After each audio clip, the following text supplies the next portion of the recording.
All right, everybody. Hail and good evening.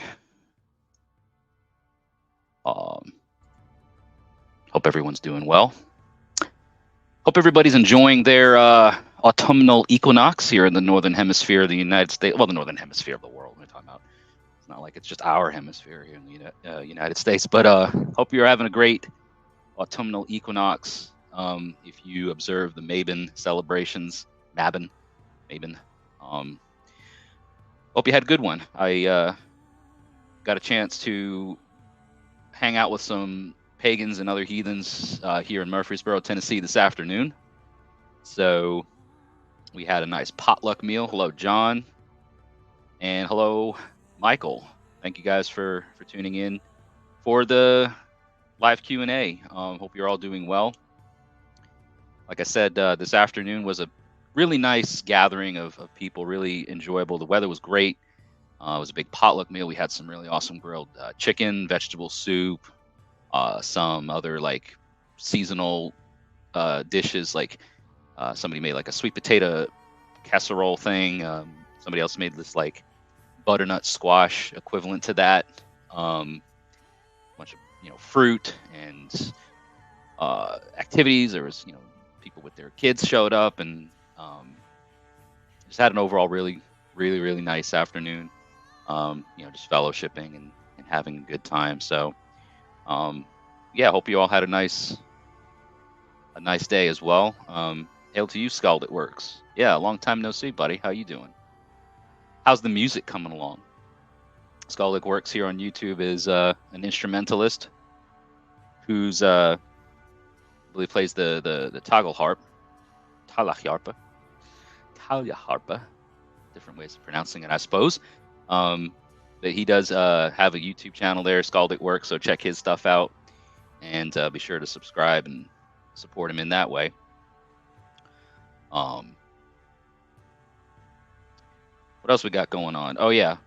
So in addition to the the Mabon autumnal equinox, night and day are of equal length this time of year, and it's a huge time of transition.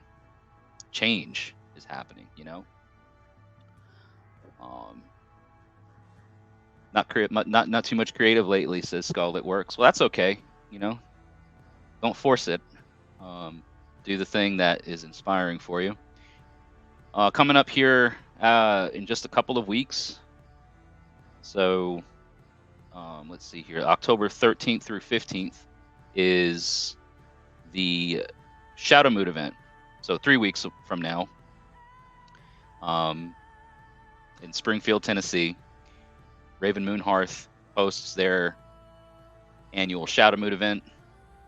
Information for that can be found on Facebook. They have a Facebook event, so if you just search Shadow Moon, you'll be able to find it.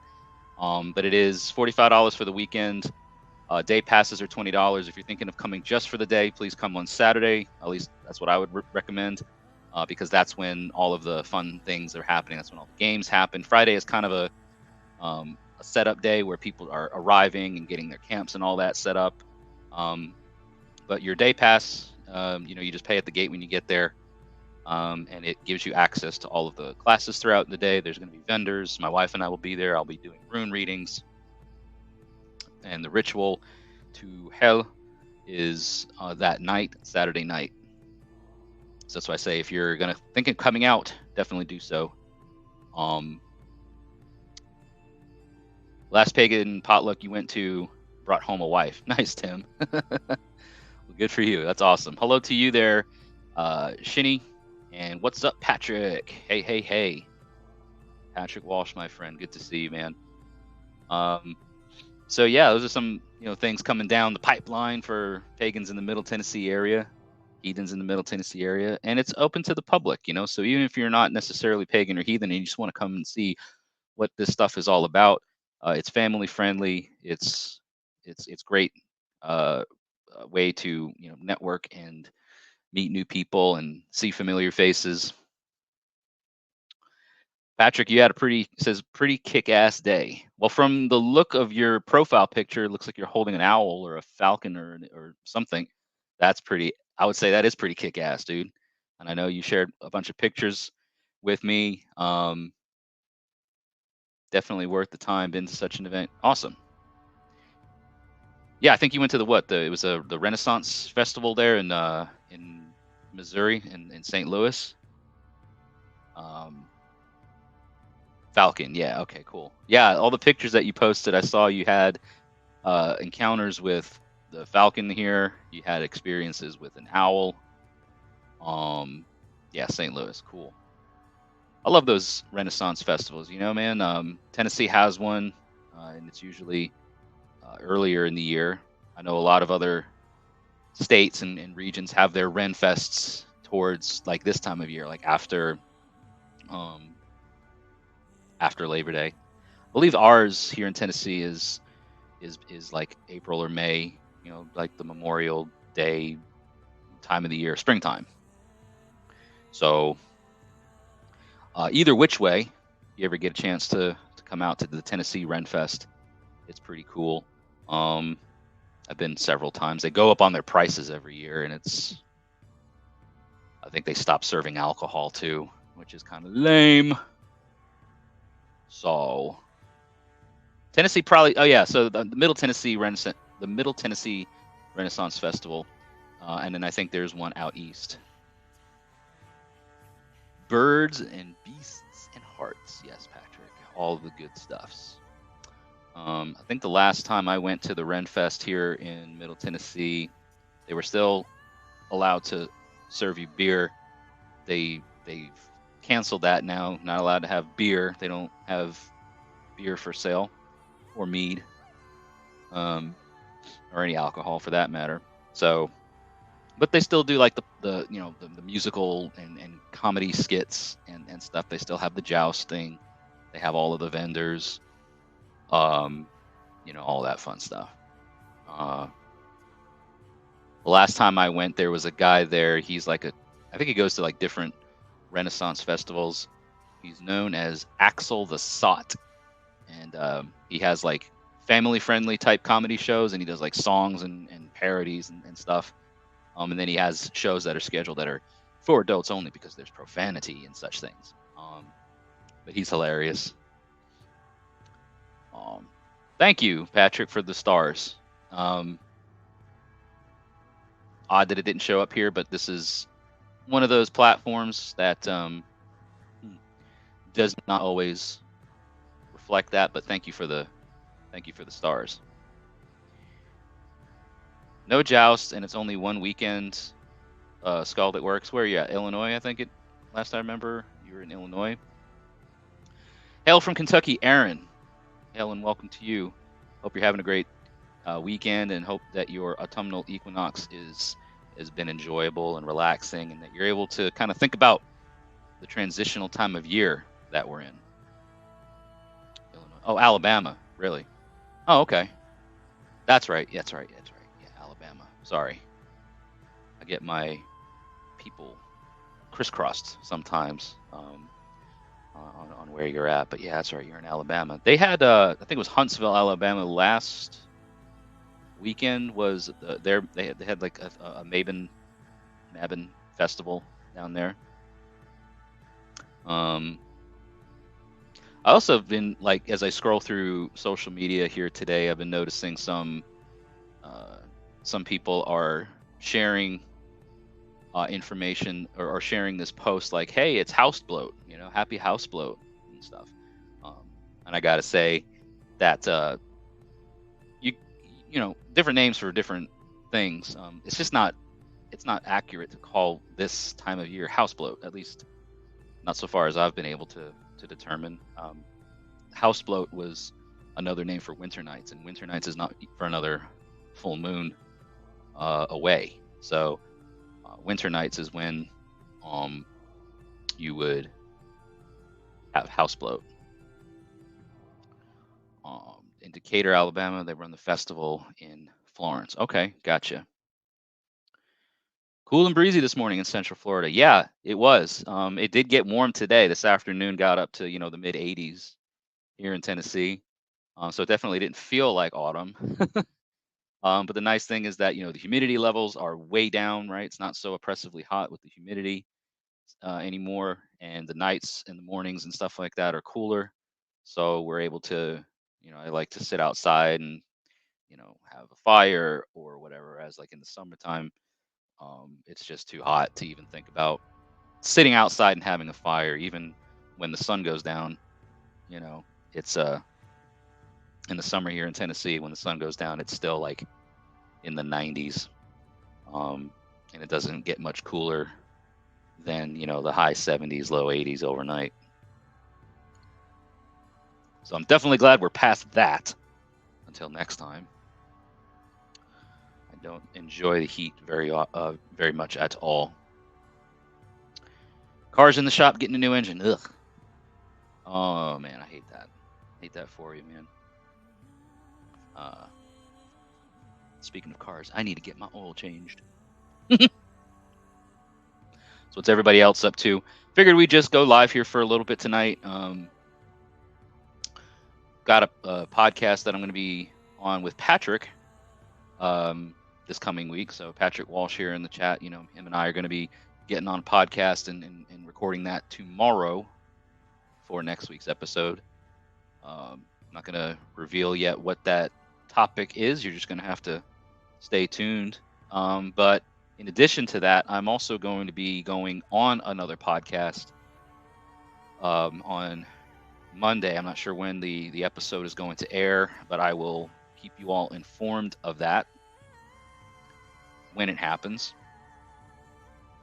Greetings from South Fulton, Tennessee. What's up there, Casey? Helen, welcome to you. Thanks for joining. But yeah, the podcast that I'm going to be going on to next Monday is with a dream interpreter. Hello, Luna. Says love Patrick photos with the Falcons. He is a cool dude. He's a very cool dude. Very, very fortunate and blessed to have him as a friend. He's been out here to my house once last year, right around this time, about a week or so ago, a year ago, right? Like a week or so before today, he was out here a year ago. And then we are going to be reconnecting in person in a couple of months. Actually, less than that. We're just like a month and a half or so away from reconnecting and heading out to Appalachia.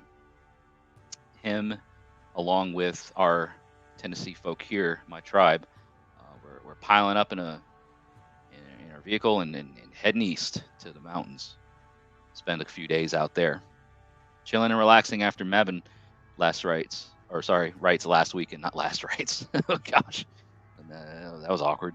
Yeah, so Casey, we did a thing here in Middle Tennessee. There was a bunch of people and the pagans and heathens hosted a Mabin potluck today, and I was kind of why I'm dressed in this sort of way. I feel like I can wear the traditional type clothing or the traditional looking type clothing at these events and not get too many weird stares or looks. Starting your fire tonight. Yes, Aaron. Yes. I need to get more firewood. Got some here. My wife's it's up there, Kodiak. Says, what up? What up with you, man? My wife's out at the beach this week, and what little firewood we have until I get more, I want to save for when she's around, because that's like one of her favorite things is to sit around the fire. But we did have a really nice potluck event. Kodiak says they converted to Asatru a few months ago. Well, welcome to the show. Welcome to the party. Enjoy the journey. It is every bit of a journey, and lots of stuff to learn along the way. I myself have been heathen now for close to a decade. Be coming into my 9th year next year. So it's been an incredible journey, and the journey is ongoing. Never worry about the destination. Just enjoy the journey along the way. But so yeah, the dream. I'm going to be on a podcast next week. Well, again, filming the podcast next week, next Monday. Don't know when it's going to air. I'll let you know. But this guy, I've been on his podcast once before. His name is Benjamin the Dream Wizard Davidson. He's got a YouTube channel and he's got social media and stuff too. But he's he interprets dreams, right? And it's really cool how he does it. And I've got a couple of dreams that I recently had that I was like, hey man, I think you wanna take a stab at this? So more to come on that. Michael had a crazy evening here in Eastern Kentucky helping a couple of friends move. Found out we couldn't get the U-Haul up the hill that the house was on. Oh boy. Well, hopefully you didn't have. I mean, what do you do at that point, right? You gotta get the stuff out of the U-Haul and into the house. So hopefully you're able to figure out that challenge. Um, don't regret converting, but my mom's a theoretic Pentecostal Christian, and I hope she doesn't find out. Dad's a Catholic, perfectly fine with him being also true. Oh man, you are one of probably thousands, if not more, of people in that very same or similar situation. When I found my path in healing, I left Christianity to adopt this belief, um, and it didn't sit well with my family, um, my mom and dad, and still doesn't. My dad passed away in April, but my mom still won't speak to me. So best of luck with you on that, and don't kind of realize that that is a tough thing to navigate through, especially when you're trying to establish your own hearth cult, your own belief system, um, and you have family that vehemently disagree with it. It's great to have somebody that does support you. So you have half of your family, or half of your parents, right? Your dad who supports you, which is great. But what I'm saying is, like, don't let it discourage you from continuing pursuing that path. If it's where you found your true home, your true place that you feel at home the most, um, be ready for some challenges along the way, especially with regards to that, and try not to let it discourage you. There's plenty of people online that have experienced the same thing, and if you can find people in your area, people that you can talk to and stuff in person, that you can lean on, and that can help support you throughout that. Coming out of the broom closet, yes, I've heard that term as well. um, it's a funny phrase in the pagan community, but it fits, definitely fits. um, Hoping your mom comes to your senses. Very theocratic and far right. Okay. Um, Noticed interest in Viking symbolism. Yeah, a lot of people will find an interest in the culture without like adopting the religion, um, of Northern Europeans or Germanic people, um, and they're just fascinated and interested in the aesthetic or in the archaeology and stuff without taking it to that level. Um, so you know, sometimes religion can blind people. Um, you can blend or mix basic beliefs of most religions. I think, John, you have a point. Like, there's a lot of things that are just inherently like universal in regardless, like regardless of the name or the label that you put to things. Um, there are a lot of similarities, fundamental, basic things that echo and mirror across different belief systems. Casey says that if she ever questions your Mjolnir, just tell her that it's a hammer and Jesus was a carpenter's son. There you go. I mean, that's one way of doing it. What's up, John? John Deason. Good to see you too, man. Thanks for hopping in, saying hi in the comments. Hope you're having a great weekend and enjoying the autumnal equinox. A lot of folks around this time of year look at the change and the shift, when everything is like perfectly even, right? And then things they split and they shift and they start getting um, longer nights, shorter days.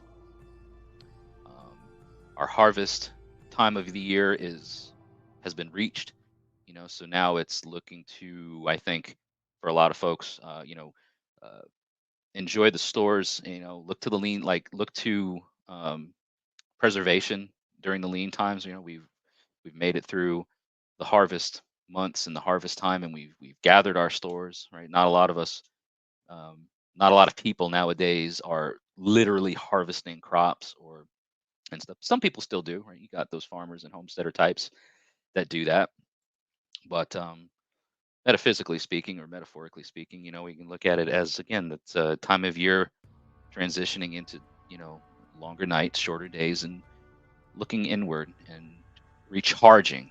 you know Change is happening, and let's embrace the change. Kodiak has a mule in her necklace, knows exactly what it means. Just tell her I wear it as a symbol of heritage. Her heritage is Swedish and British. Okay. I mean, you're not wrong. Definitely not wrong there. Preparing for winter. Yes, Luna. I love the autumn and winter months, especially myself as well. Again, I am a Northman. I was born and raised in the North, and I don't really care for the heat. Hot summer months, I don't do well in them. I mean, I'll literally be sitting outside, and if it's like above 70 degrees, I'm like perspiring just from sitting there not doing anything. I'm like, this is nuts. And Tennessee being just oppressively hot with the humidity during the summer doesn't make it any easier to deal with. So I always look forward to the autumn and winter months. Tennessee doesn't have very long winters. I've joked before. I was like, well, have you ever seen the calendar for Tennessee specifically? It's like you've got January, February, March, April, August, October, November, December. It's just oppressively hot for 7, 8 months of the year. Even today, like I said, on the autumnal equinox, it got upwards of close to 90 degrees, but the humidity was down. There was a breeze blowing, and it was pleasant. Um, it helps offset that high heat. But as I mentioned before, I don't know if anybody new coming in, catching the live stream, um, don't mistake this thing, Mabin, Mabin. Don't try to compare it the same thing as housed bloat. So I know if you're new to the heathen ways and you're seeing stuff online and people are saying, hey, happy Mabin / house bloat / whatever, they're different things. House bloat was another name for winter nights, and historically the winter nights happens during the harvest moon, the housed monuder, which is the name of the month of harvest. And by the lunisolar cycles, that's October. That's our October. And so winter nights is in October. This year it happens to be October 28th through the 30th. So 28th, 29th, 30th. Because all of the Germanic holy tides were observed 3 consecutive days. Kodiak also tries to include some Celtic practices in our own little version of Oshtrewich, such as Celtic symbols, but I don't worship any of the gods outside of the Norse pantheon. Thoughts? My thoughts on that, Kodiak, would be you've got to, if you're new to heathenry and you're new to, say, Oshtrewich, right? One of the things that doesn't get talked about a lot that I always try to make a point of, I have a Heathenry 101 class that I've done several times, and one of the things that I always talk about is you've got to have your hearth cult established, or at least you have to understand what that your hearth cult is before you get into more of the bigger stuff, like dealing with the gods, right? There's things that you need to establish. So what you're talking about, blending some Celtic traditions or practices in with the Norse or Germanic stuff, that's that would be considered your hearth cult, and not me, not anybody should tell you that you're wrong for that. If it works for you, I mean, I know folks who live in a household with people that they're not heathen, like my wife, for example. She's not heathen. She has her own practices that are part of our hearth cult, part of the things that we do together. But she has her way of doing things, and then I have my way of doing things. When we gather as a tribe, when our other people outside of our immediate family, when the tribe gathers, we do things a very specific way. We do not blend or cross pantheons either, but that's your hearth cult. So I think if you're exploring and you're learning, it's fine to explore and learn, but think of the purpose behind that and why you would want to combine or blend certain things. And if you find that it works now, maybe it doesn't work later, or you kind of you're discovering things, you're learning, so it's okay to go through that phase. Yeah, the seasons in American Southeast are opposite of Scandinavia. I mean, look, yeah. First of all, in those times, there it was pretty much two seasons. It was summer and winter. There were no this four seasons thing. There was raiding season. Summer was the time that you would plant your crops, grow your crops, reap, harvest, and then your winter months were when you didn't do anything. You stayed put, tried not to die. And it says that when they lived in Hermitage, it was it would giggle at the folks that would panic when it would flurry. Oh yeah, yeah. I'm not that far from Hermitage, and it's crazy. Like soon as it starts, I mean, even rain, when the roads get wet, people lose their freaking minds. Yeah, running to Piggly Wiggly, stocking up on stuff, right? Bread and milk. Putting things in their cabinets so the pipes don't burst. Yep, people still do that. They still do that here. Yep, opening the cabinets. Yes. And the thing of it is like it barely gets below freezing. Like this past year, earlier this year, we had like a week or so where it was like below zero, double digits for almost a week. And that's serious. I mean, that's serious cold. You've got to do stuff to make sure that your pipes don't burst and all that. But all of that little like, oh, it's down in the 30s or down in the 20s. Open up your thing so that the pipes don't. That ain't going to happen. Because the next day it's going to get up into the 40s and 50s and you'll be fine. Worship Odin and Thor alongside Fenrir. Is there anything wrong with that since Odin and Fenrir hate each other? All right. Now we're getting into some good dialogue, some good questions. This is me personally. I do not I don't have a place in my practice, and there is no place in my tribe's practices and our tribal customs to venerate the Aesir gods, and then also at the same time venerate the enemies of the Aesir, any of the enemies of the Aesir. So in like the lore, you're going to hear of figures like Fenrir, Loki, even the Jotnar, it's Jotnar doesn't mean giants. The word literally means eater, but a lot of times you'll see people use the term giants to mean Jotun or Jotnar. But I personally have no place for that in my practice, and it's not a thing that is our tribal customs. We don't venerate both of that. Doesn't make sense to us. You might get different. You're going to get different answers from different people. So we'll see if anybody else has anything to say, but that's my answer. Michael wanted to ask about my thoughts on the lore of Odin and the Wild Hunt. Yeah, sure. Like, what do you want to know? My thoughts on it? I think I have my own UPG on it. UPG is unverified personal gnosis for those that don't know. So I don't have anything, specifically that I really can back up through historical or otherwise text. This is again all just my UPG, but I have been in the presence of his host when the Wild Hunt comes through. It's terrifying. Thankfully I wasn't caught up in it.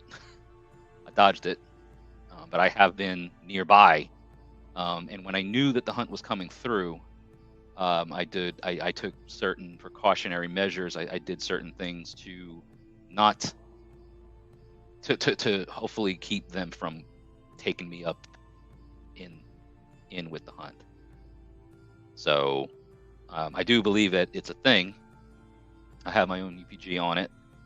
So hopefully that answers your question. Don't ever drive in Memphis after a drizzle. They get They get down bad. Yeah, they do.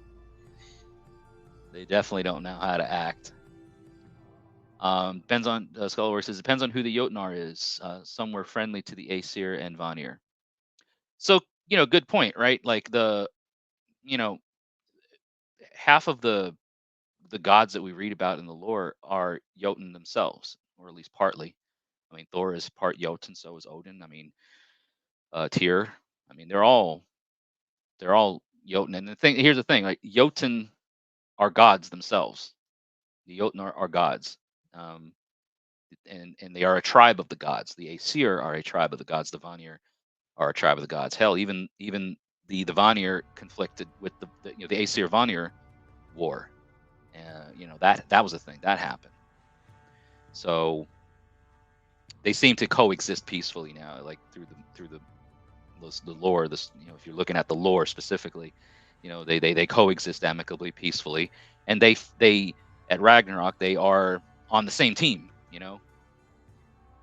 So when it comes to that kind of thing, I see them as being like same team, same side of the of the war at Ragnarok. What's up there, Seek Mangle? Recently had a deer jump on my motorcycle at about 55 miles an hour. That's terrifying. Crashing somewhat. Had an NDE. Yeah, wow.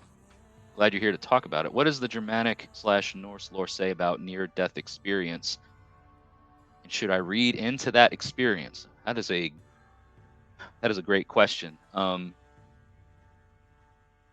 me on the spot here. That's one I haven't come across.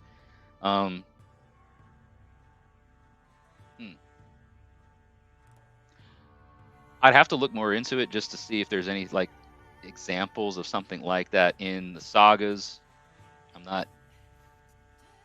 There's like 700 plus sagas and stuff throughout Scandinavia, Iceland, and whatnot that I don't know of anything that references something quite like that. In terms of the experience, if it were me, I mean, I'd be thinking about some things. I think it definitely puts a seed. It plants a seed. I've had an NDE myself, not recently, where I was driving at night, and it was raining and foggy, and there was in the middle of the interstate, somebody was passed out drunk in their vehicle without their lights on. They just stopped in the middle of the interstate. They were like literally just parked, and I didn't see them because of the rain and the fog, and I was doing every bit of 55, 60 miles an hour, and boom, crashed right into them. Airbags deployed, destroyed the vehicle. I mean, I had the seatbelt on, but had I not, I'd have gone through the windshield. The people that I was with in the vehicle would have knows what would have happened. But it definitely causes you to think about your mortality. Just think about just things in general. Helps you put a value on life. I'll try to look more into that. And just see if there's any such thing that I could come across. Maybe there's people that know or can think of something themselves that I'll share. Same time I did a bloat to Fenrir a month ago, my dad found a stray dog and brought her home. Could this mean anything? A sign from Fenrir. So here's my thing when it comes to signs and omens. Only you really know the meaning behind an omen. The omen is intended to reach you. Does everything that happened to us, whether it's coincidental or not, does that automatically mean that they are omens? No. Just because you were thinking about Odin and then you turn around and you see ravens or crows, like, does that necessarily mean that Odin's near, or that he is making his presence known? No, it could just be that something's dead nearby, and then crows and ravens are carrion birds, and that's why they that's why they're there. Sorry, my office door just opened, which was weird. It was my dog talking about omens. Who's trying to come in here? And there's nobody home. It was my dog. So I mean, dogs are found, strays are found. I mean, me personally, just hearing about it, it seems coincidental, but not necessarily an omen or a sign. Yeah, there you go, Casey. Need to get going. Thank you, Luna. Nice having you here, and thanks for stopping by and saying hello. And have a blessed evening yourself. What's up there, Fact Fiend 1000? Hail and welcome to you. We're just here talking about a bunch of things. We got a relatively new person here who's just recently found True and was asking a pretty interesting thing, a bloat to Fenrir. Now, this is the term bloat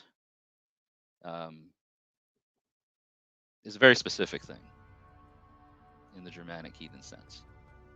It is done specifically at specific times, and it is done to interact and exchange, our weird or tie our weird with the divine, with the gods. An offering, a sacrifice, a feigning. Sometimes you might hear the term called feigning, especially in different pagan circles. Feignings, offerings, is not bloat. Traditional bloat requires blood.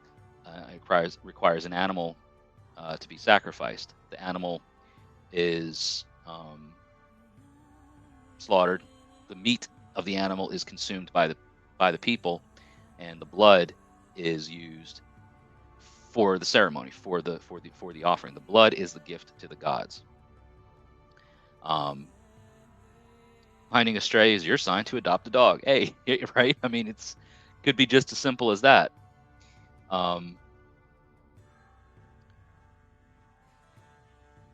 Life didn't flash. Oh, sorry, the deer jumping on. I knew a guy who had a turkey do that to him, man. He was on his motorcycle cruising down the road, and a turkey flew over the road and landed on him, and he wiped out. I mean, he did. He crashed.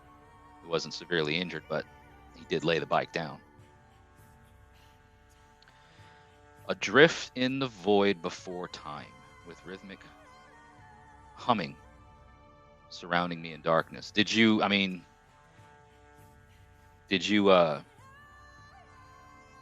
become unconscious because of the wreck? I mean, did you have to get medical attention? Those are all things that could have contributed to that. Not saying, not trying to, invalidate what your experience was, just genuinely asking. Michael Thacker says, as a decently new Gothi, I do have to ask, what's the best way to hallow and make sacred space for ritual? Great question, Michael. I can give you my answer because I know what's worked for me and what I've done. Sacred space, when I create sacred space, I use fire or smoke, but you've got to have smoke before you get fire. And that is traditionally seen like in different sources. The Landnámabók, the Book of Settlers, the Icelandic Book of Settling, talks about land being claimed, and that fire was carried to make sacred space. And it's also mentioned in different sagas. I can't think of them which off the top of my head. But the use of fire, so whether it's a big fire brand or whether it's a candle or whether, whatever, fire is the tool to make sacred the space. Now, what you do from there, I know a lot of pagans now, especially in modern times, they like to haul the quarters. They like to do a very Wiccan sort of thing. I personally don't do that. Other pagans will use a hammer to hallow their space, and they will also do like a calling of the quarters. Thor, Mjolnir in the east, hallow and hold this holy stead, and then they'll hammer in the north, hallow and hold this holy stead, and they'll go around to the cardinal quarters and make the space sacred and holy. What I do is I carry the fire in a circle. It doesn't really matter whether it's counterclockwise to me or clockwise. I don't. It doesn't get that granular to me. But what I will do is I will carry the flame, and recite a prayer. Usually to Thor, And that is how I make sacred space. I use fire, and I walk around and usually call Thor to bless the space, or to make the space sacred, because Thor is the god of the common people. Thor is the god of the common man. He is the protector of Midgard. So for me, that is usually how I start with making sacred space through the use of fire. Mm. Yeah, I'm telling you, man. Like when I had my, NDE, I didn't lose consciousness, but you hit a moment where it's like, oh shit, like this is it. This is it. Um, and then others are a bit more, like a buddy of mine. He was, um, his gallbladder ruptured a couple years ago, and he became septic, and he had to have emergency surgery, and he was unconscious for days, more or less. I mean, he was in a lucid state of consciousness, but he was very disconnected from people and stuff around him. And he described some things to me, um, symbols that he saw, things that he saw right in that catatonic sort of state, or close to being catatonic state. Uh, that if you were to hear it explained by him, you would definitely probably deduce that was an NDE. Mine was just I almost died because I slammed into a vehicle at a very high speed that was standing still, and it could have killed us. None of us were severely injured, thankfully. A couple of bumps, bruises, scratches. That's about it. You did that with your home this morning. Been overdue for a year. Okay. Well, Michael's you've been doing is using an incense stick indoors around the space to be hallowed, and do a prayer to the gods of the ritual, and outside a torch I have carved runes of protection into. So that's a really great example of purpose into what you're doing, right? I'm giving you an example of mine. I have purpose behind what I do, and that is, I describe the specifics of it, but the purpose is behind it. If your purpose doesn't match the action, then adjust and find something else. This sounds like to you, Michael, right? That this model of creating sacred space, what you have been doing, sounds very purpose driven, and it sounds like a really great way to establish, sacred space. Hello, Vortex from Louisiana. Drinking 2-year-old jalapeno mead with with a rye whiskey, oak spire added in bottling. That sounds great. Did you make it? Who made it? Did you buy it? I would love to taste that. That sounds quite lovely. And hail and welcome to you. Sent to the ER. Awoke from leaving in an ambulance. Maybe out only 3 minutes. Before walking, smashed his head, but only broke an ankle. Gods I feel are with you, who you don't know. Well, if nothing else, you're so in a lot of northern traditions, right? We hear of different figures being protected by either the gods, but also having protection from their filia, or their another part of the soul complex, that maybe their ancestors were there. But it was definitely clear that the day of your death, which is fated to all and none can escape it. Yes, you did make it, Vortex, which I'm glad for.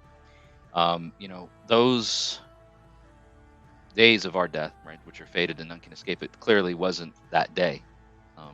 So it was an opportunity and a chance to learn maybe something, or just appreciate what you have, maybe. I know when I had my experience, it really, I wasn't a heathen yet, but it really caused me to think about my spirituality, because I was kind of, I didn't have a strong worldview, a religious or spiritual presence in my life at that time when it happened. So it really caused me to pause and think, what's important. Black Fiend is believing that there definitely is out of body experiences and NDEs happens to a family member when they nearly died. They the details are quite gruesome. Yeah, you know, even I think out of body and NDEs are we can talk about that in when they happen kind of close to the same time, but out of body trance-like or astral projection, whatever you want to call it, trance-like shadow work, whatever.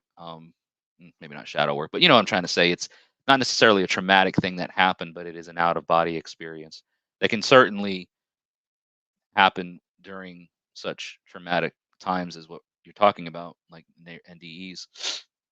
But it's definitely puts things in perspective and kind of forces you to wake up and be like, what am I doing here? What's really going on? Um, and it's interesting to talk about that now because, as I was mentioning early on, for people that maybe just came in or didn't catch it, I'm going to be a guest on a podcast at some point in time. I don't know when it's going to air, but I'm going onto the podcast to record it next Monday, and it's a dream interpreter. His name is Benjamin Davidson. He's known by his online persona as Benjamin the Dream Wizard Davidson. So he's here on YouTube, and he's also on Facebook. You can find him, I think, Benjamin Davidson on YouTube. Sorry, on Facebook. He is Benjamin the Dream Wizard Davidson. And I've been on his podcast once. He's been on mine once. But I had two dreams just this past week that are still, I don't want to say like weighing heavy on my mind, but they are still like I can't ignore them. I'm still processing them, and they happened. I think it was Wednesday night. Yeah, so like early Wednesday morning, before I woke up that day. So whether it had to have been early Wednesday morning because I usually go to bed pretty late, so I don't think it was Tuesday night at that point. But they were profound and they involved death, and they were consecutive. They were back to back, and I don't have dreams like that. The dreams, when I do have them, are pretty nonsensical for the most part, and I largely don't remember the dreams that I do have. I've heard said that we dream every night. It's just a matter of what happened, how important it was for us to recall or remember them. But these particular dreams, the one of those dreams, again, they both involve death. But the second dream, I woke myself up out of sleep, literally screaming. So that was pretty profound. And I want to talk to the dream interpreter guy, Ben Davidson, there, to kind of get his take on it. So look for that to come. It's just interesting that we're talking about NDEs tonight, and all of that kind of falling on the coattails or riding the coattails of two dreams that I had about death. Go, since your earbuds ran out of battery. All right, Kodiak, well, thank you for coming in and joining the live stream. Have a great night. Don't forget to subscribe to the channel. I do a podcast every week on Thursdays called the Random Heathen Ramblings Podcast. So if you're not subscribed to the channel, please do so. You can also find me on Spotify and all the other podcast streaming sites. Yes, definitely. Good luck on your path. And we hope to see you back soon. Thank you for all the kind comments, everybody who's wishing him well or them well. Sorry, I don't want to assume anyone's gender here. Family deserves honesty when talking to them. That is very true. Man, I couldn't lie to my family when they asked me what I was, or what I believed, and I couldn't lie to them. And honesty is the thing that kind of drove that wedge between us, but it is what it is. Hello from Alaska, Wild Heathen Wolf Pack. From my understanding, when it comes to death and dreams, it would be more metaphorical than literal. More my understanding of death and dreams. Yeah, I mean, what's interesting, and I'll just kind of allude to some parts of the dreams because I don't want to, no spoiler alerts. but death was a part of it, but it was my death, and it was my death in ways that was, one was a fight to the death, and another was sort of like a what's the word I'm looking for? Kind of like an execution. So we'll see. I've talked to some people about these dreams already, and have gotten some really interesting ideas and thoughts about it. So, in addition to the podcast that I'm going to be on Benjamin's show, which I think it's called Dream Catchers. What is this? Let me see here.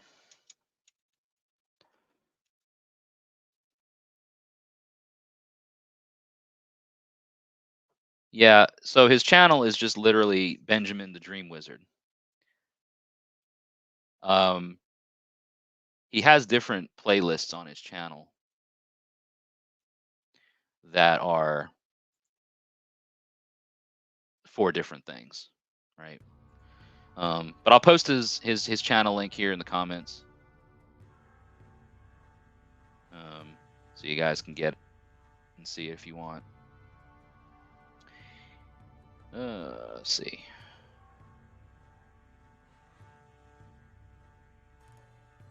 So there you go.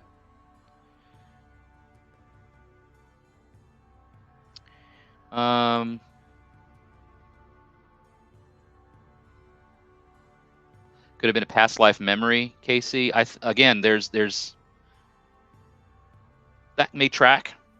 What's up, Feisty? Howdy from Michigan. Love your rune set. Well, I'm glad, and I'm glad that they made it to you safe and sound, and that they are serving you well. Made the mistake of telling grandparents out of anger about 4 years ago. Grandmother has accepted that I will not be back down from my beliefs and tolerates me. That's one of the ways that it can go, right? You know, they just, all right, well, whatever. It is what it is.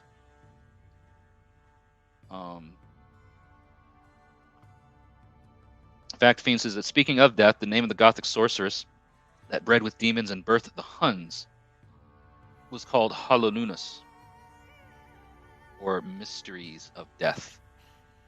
Halorunus, sorry. Yeah. Well, what's interesting is that I think the word rune means mystery, right? Interesting thing to keep in mind there when we talk about runes.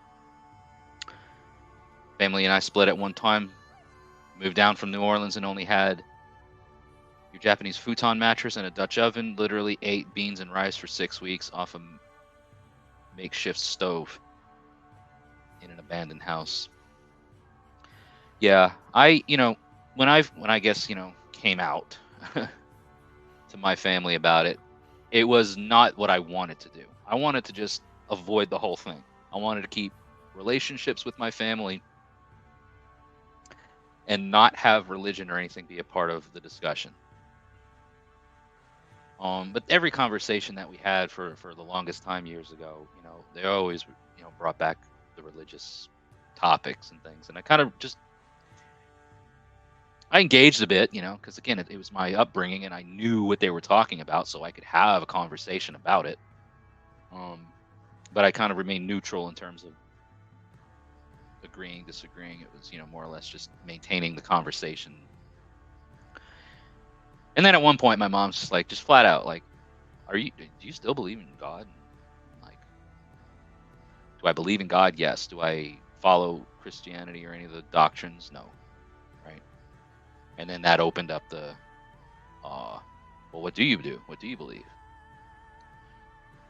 Yeah, rune does indeed mean mystery. Ulysses used it for the Greek. Ulysses. Oh, sorry, Uflas used it for the Greek mysteries in the Gothic Bible. Yep. Let's see here. D says, do you think there's a shortage of actual Sather practitioners within newer kindreds? To me, it seems like everyone wants to do it, but it's not meant for everyone. And no disrespect for them trying. I think yes, in a way. I think that the real ones are few and far between. It is not meant for everyone. I had the pleasure and privilege and honor last year to read runes for a Swedish Save Kona. Well, her ancestry is Swedish. She's from the United States, but she's been practicing Sather for years. She's an elderly woman, and her ancestry goes back to Sweden, and there are Save Konas in her lineage. And she was explaining to me that you can't be a Save Kona. You can't do that like high seat type stuff until you reach a certain age as a woman, which I thought was very interesting. Now I don't know if that has anything to do with the specifically the folklore or something to do with her family. But she's like, all these women and stuff that talk about their Save Kona and that they do say they're in their, in their 20s and 30s. She's like, they might be doing something like it, but that's not it. It's like, that's interesting. Families can't seem to keep the two separate. In many cases, they cannot, Told your parents, mom's cool about it. Dad still thinks it's a phase. Maybe that's just they're in kind of some denial about it, Dad doesn't take you seriously anymore. That's unfortunate. Sorry to hear that. Michael still hasn't told my family about my religious beliefs. My father is a Baptist pastor. Interesting. Mother thinks that any other variation of Christianity from Baptist is wow. That I can relate to that, Michael. Again, being raised in a non-denominational Christian belief system, I was raised to think that any denomination whatsoever, Baptist, Pentecostal, Lutheran, Catholic especially, like they were all schisms of the body, is what the term that those people used for it. It's something from the Bible. Anything that was like an ist, or Baptist, Methodist, any of those. They're all isms, schisms of the body. So baptism, Catholicism, Methodism, any of that stuff. They're not the true way. So I can definitely relate to you on that. Father and grandmother were alive. I kept things low key since 2001. My father passed in 2019. The truth came out, and I haven't spoken to my extended family since.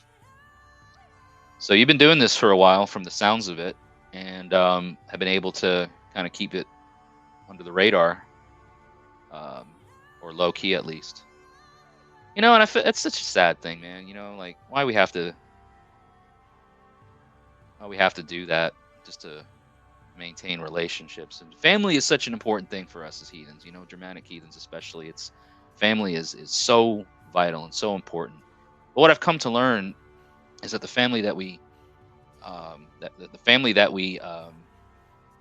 adopt or get adopted into is more like the family that your blood kin should be in many cases, similarities of coming out as heathens and gay.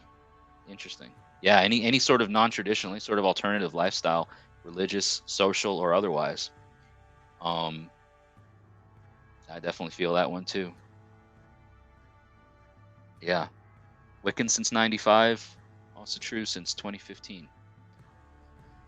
Man, anybody that's been pagan since the 90s, you're pretty much an elder in the community, I think. You've been dabbling in paganism seriously, in any sort of way, and have done so since the 90s or later, then you're pretty much categorized as an elder of the community. Family isn't always blood. No, you're right. It isn't. It sounds like an old trope, and yes, but it's more truth than poetry, right? It does hold true in correlation when it comes to coming forward with our faith, finding when and where it isn't discussed enough. Yeah, I am Yo, what's up, Neef? I recognize you, my man. Good to have you back on here. Yeah, we're talking about coming out as heathens and the comparisons between that and how, coming out as gay or any other sort of alternative lifestyle. There's a lot of correlations. It's all good, Vortex. I'm not sure how much longer I'll be on here, but I'm just going to keep on trucking and rolling. So if we see you later, we'll see you later. If not, thanks for popping in and hanging out with us for a bit. My family found out in high school you were interested in Buddhism. Next thing you know, you were grounded. Internet was cut off. Forced to read a chapter of the Bible a day. Yeah, boy. I remember growing up that we used to have these like cassette tapes of sermons, because there was this church and stuff that I used to go to that the preacher, before I was born, all of the church services were recorded on an audio cassette tape. And so we've got, they had like decades worth of audio cassette tapes with an hour each, because the sermons and the services lasted about an hour back then. So I remember it growing up and stuff, listening to the music of the world, like anything on the radio. Didn't matter what kind of music it was. Wasn't the fact that it was rock music or hip hop or country or oldies, which is stuff that I grew up on, stuff that my parents listened to from the 50s, 60s, 70s, etc. Didn't matter. It's like you can listen to the stuff on the radio, but you can't listen to any more of that than without also listening to some of these sermons. So it's like if you listen to 30 minutes or whatever of the radio, you listen to 30 minutes of one of these sermons, and yeah, that punishment that you're talking about sounds very, very, getting flashbacks.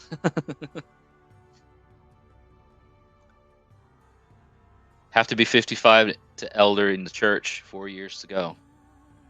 Oh, well on your way. Well on your way. These are Dramatic Heathen since 2000. Nice. 23 years. That's a good long bit. I'm coming up on a decade here soon myself. Like talking to family about similarities between the Christian worldview and our animistic concepts taken into Christianity from other pagan beliefs. Yeah. What was really interesting to me from growing up in the non-denominational Christian path that I was raised in, and then transitioning into heathenry, the way that I was raised, the grassroots stuff, not necessarily the religious side of things, but the grassroots stuff, how to work together as a community, be there for each other, support one another, be obligated to one another. The tribe mentality, the tribal aspects of how heathenry thrives and functions. I was raised in that kind of thing, but it wasn't called, like, we didn't call it heathenry. It was just, this is how society functions well. This is how a community functions well. You grow your own stuff. You rely on one another. You don't go outside of your unit, your SIB, your family unit, the church, whatever you want to call it. It was the church at that time. So you don't go outside of the church for things that the church can help you with. Stay within. Don't go out. Very inner outer, in and guard kind of mentality.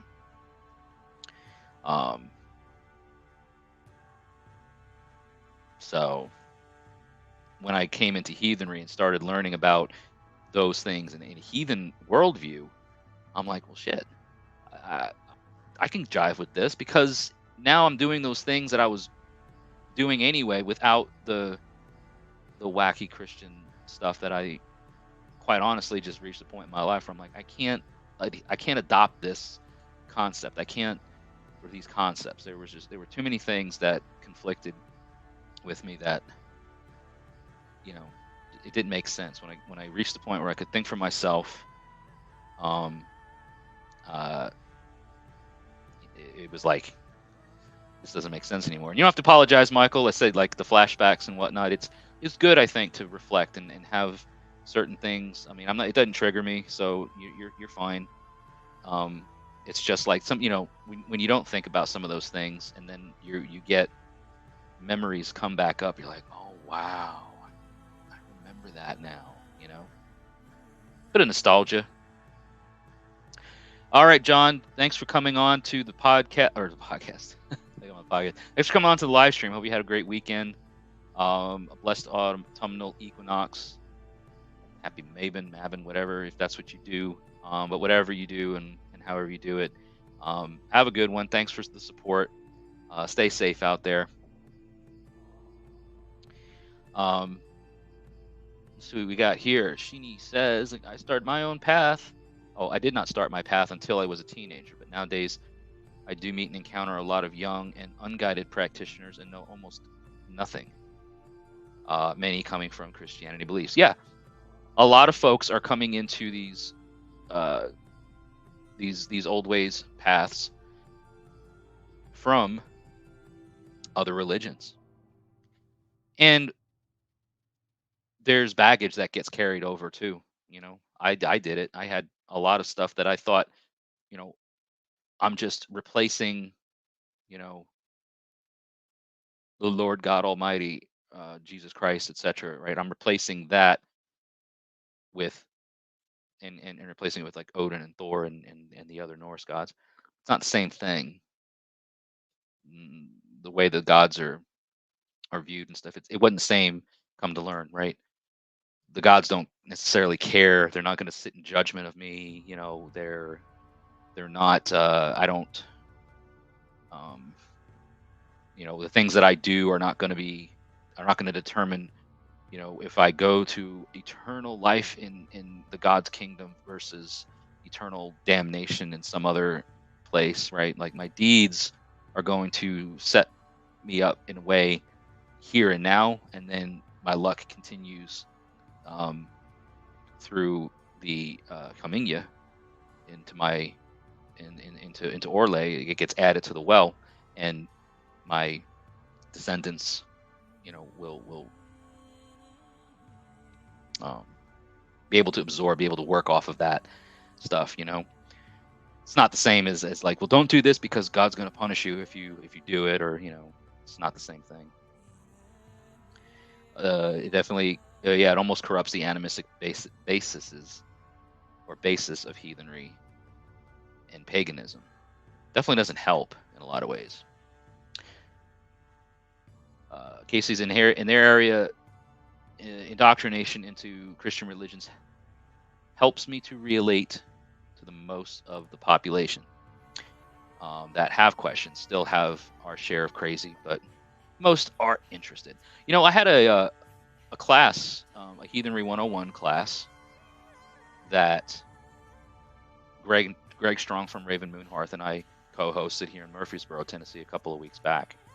And it was a great turnout. There was a lot of people that I'd never met before that showed up there, and I started talking to people, right, intermittently, and introducing myself and getting to meet them, and talked to this one couple, and they were very interested. It was like they were really intrigued and interested about what we were talking on, the topics we were talking on, and I'll come to find out they're not even pagan or heathen. At least one of them was Christian, like goes to church regularly.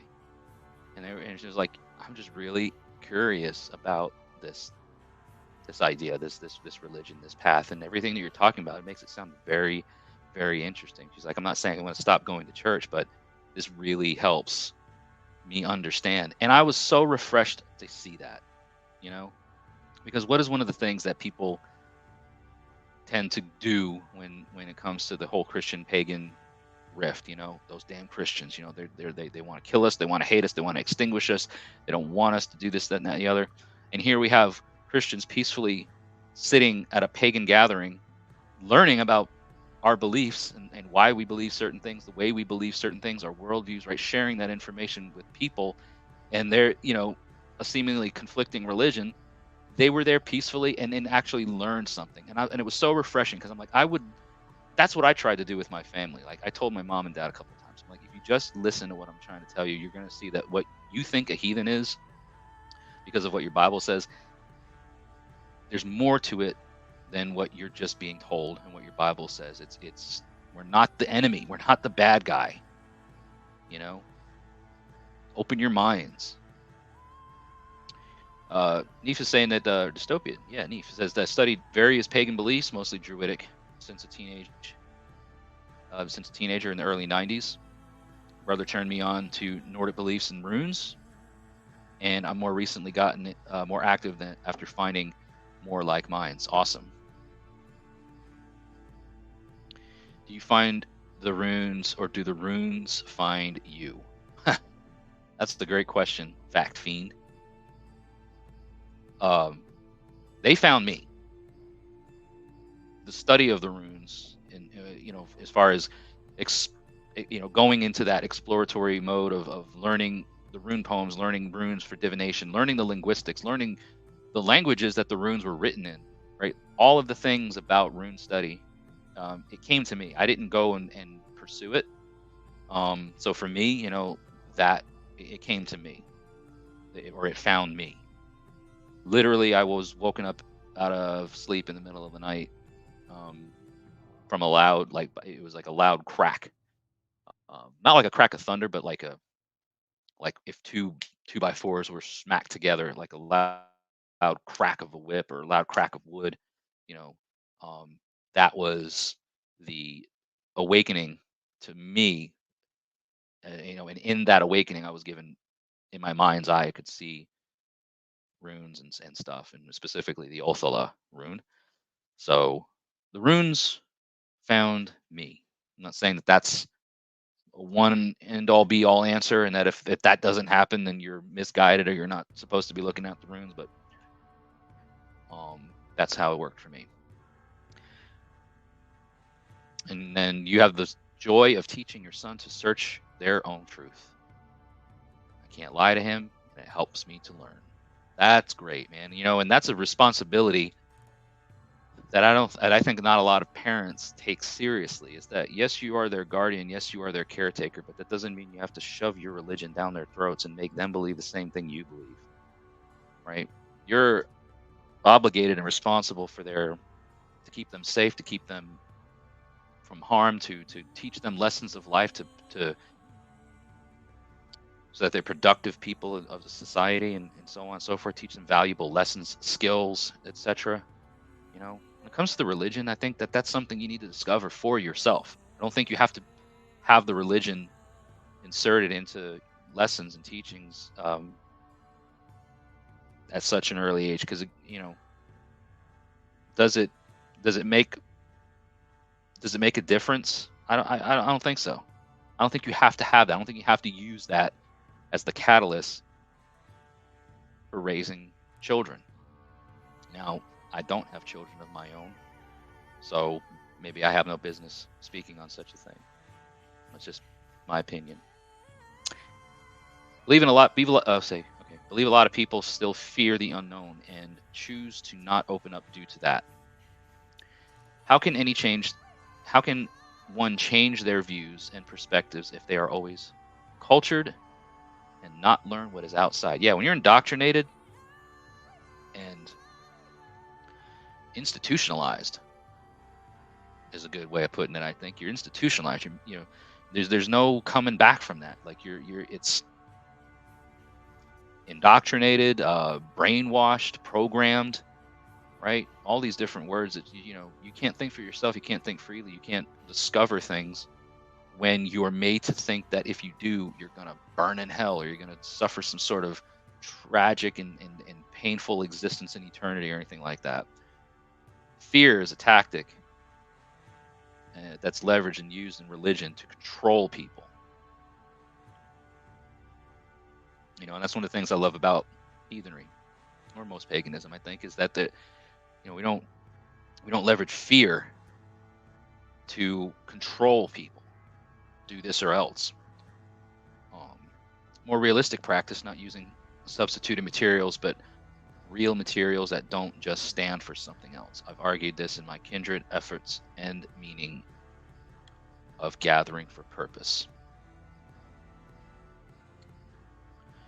Let's see. Is that a question? I've argued this in my Kindred, Efforts and Meaning of Gathering for purpose. More realistic practice. Using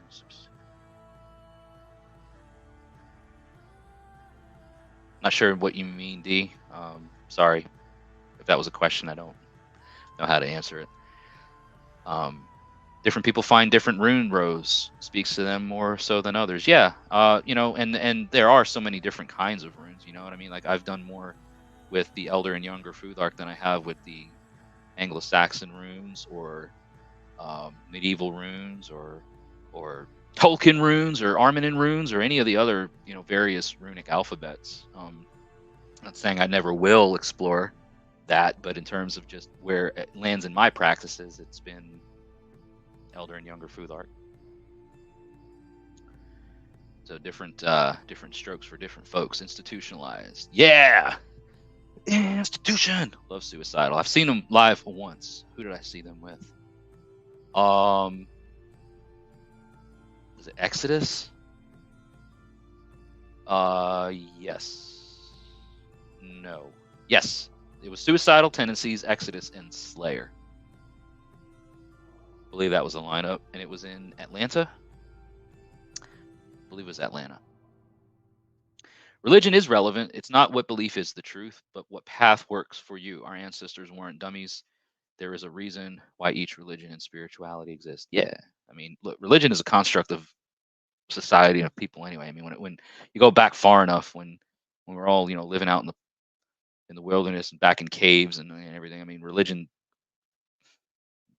didn't exist. It became something when man moved out of the caves and into civilized huts, tribes, cities, villages, and things. And the next thing, all of a sudden, we gotta call this thing that we all collectively agree and believe in. We got to call it something, and that's where the religion kind of came into our connection with the divine, our connection with the sacred. Limited by text. Oh yeah, no worries. Question: does real material mean more than dumping juice out or animal sacrifice? Why are those looked at as bad? Is that a leftover Christian thing?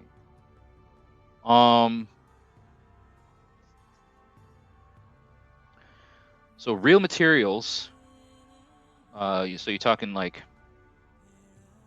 what I was saying before about like bloat and that it has to be blood and that it's an animal sacrifice. And why are they looked at as bad for doing those things?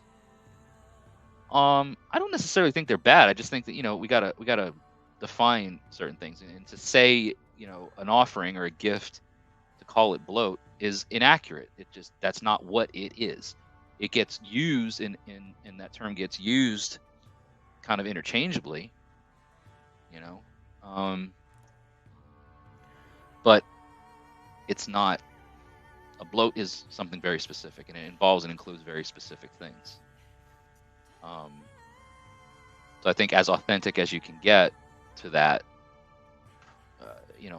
a lot of people would argue that if that's the way that the gods were to interacted with at one point in time, then that's the way we need to interact with them still, and that anything else doesn't work as good. I don't necessarily agree with that either. I think your purpose is what should drive the action. If you have purpose behind it, then it doesn't matter if it's not an animal sacrifice. Dystopia is amazing. Had the pleasures of having parents that did the same for me at a very young age. Keep the thought process. It makes a big difference in your children's life. Awesome. Is their interpretation of the world around them and how it works? Yep. And that's why we see and hear so many different interpretations, right? Different names for same things or similar things. All children, all grown up. Time's flying, right? Hope I live in a way that shows my sons what heathenry isn't a bad thing, and doesn't force my practice on them. I had to type that out so many times because the phrasing kept feeling weird. I get what you mean, though, Michael, right? You want to be a good representation of the path, of the faith, of the belief system, right? You don't want to misrepresent things. I had a really interesting experience from sharing stuff on a post online in a local city group here in Murfreesboro, Tennessee. And I was getting all kinds of flack and stuff for it because I was talking about heathens and pagans, and I was like, dude, there was this one particular comment that came up, and it was like, what they were saying was kind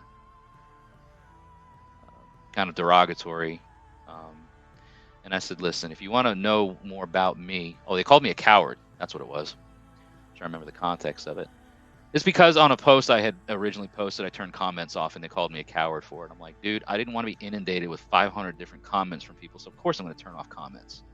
I disabled comments. I mean, he's like, well, you're a coward for that. You could have just turned off notifications.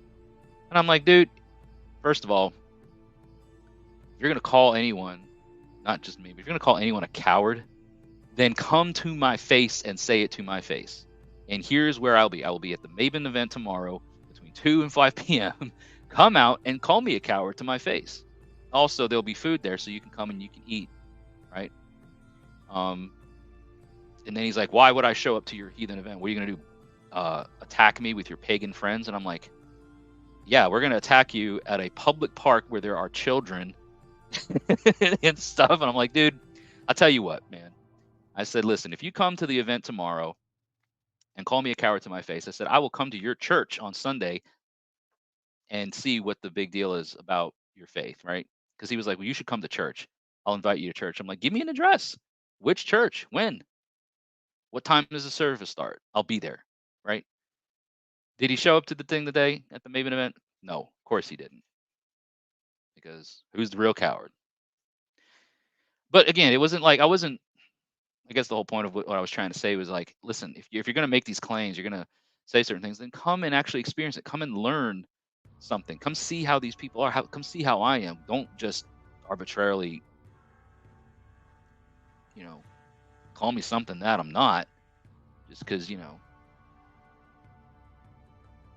I hurt your delicate sensitivities. It is important. I think it's important to know the actual practice of the ancestors as close as possible before making substitutes or newer rituals in modern times. There was a reason to use certain materials. I, for the most part, agree with that.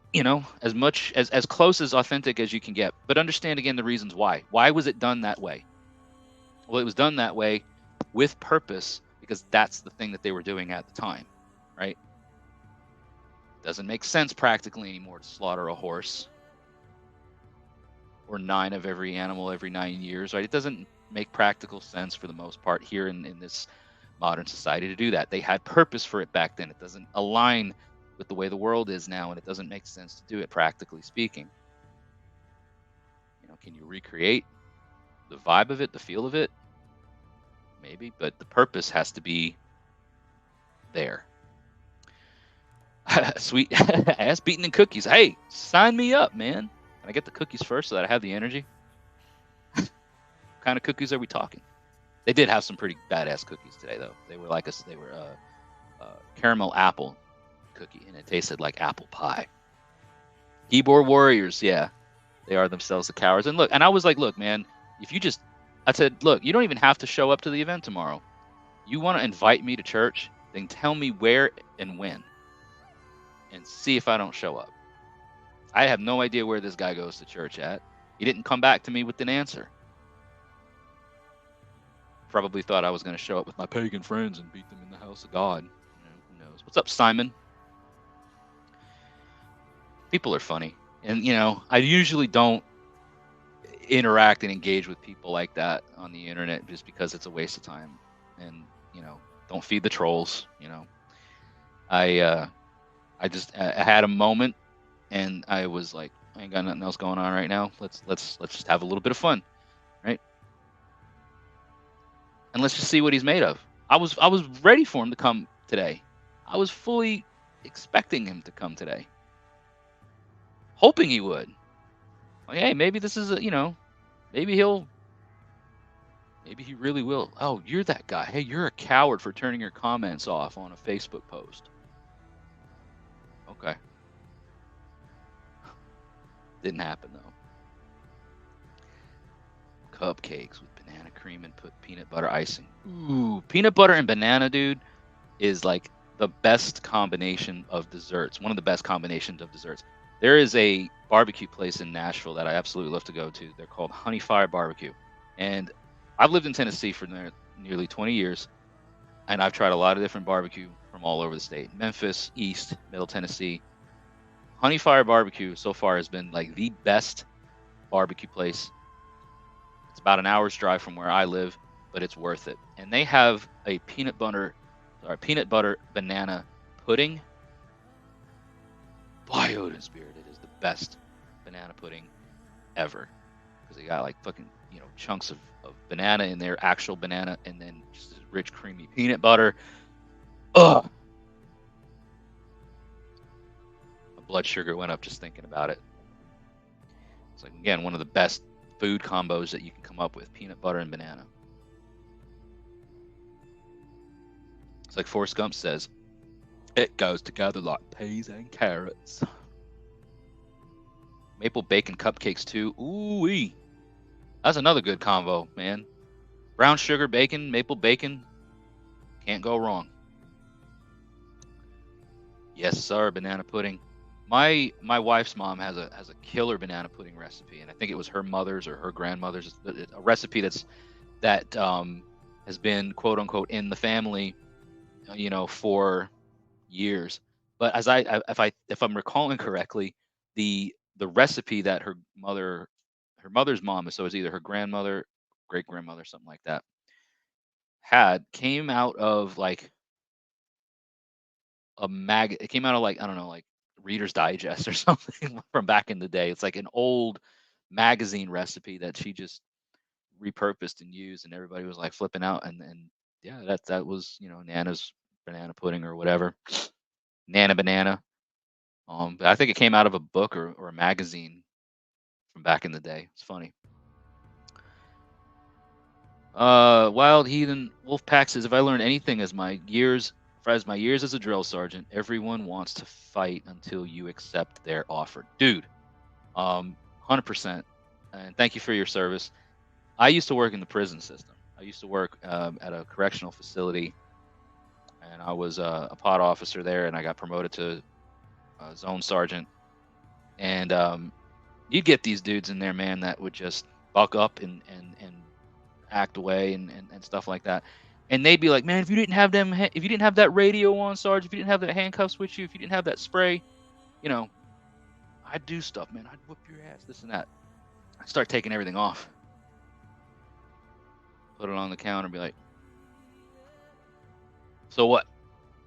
Can't call a code on you because my shit's over there, so,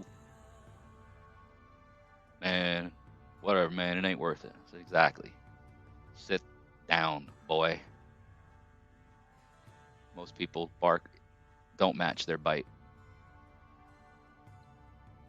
Bread pudding, dude. Oh my God. There was when I was working on the farm back in New York, one of the ladies that lived on the farm and worked there as well, she used to make bread pudding sometimes for breakfast, and she had this wild turkey bourbon syrup that she would bake it in, and then a wild turkey bourbon sauce that she would, of course, the bourbon flavors there, and it would cook down, so you weren't like literally eating bourbon or drinking it, but it did have that like just wild turkey flavor to it, and it was the best bread pudding I've ever had.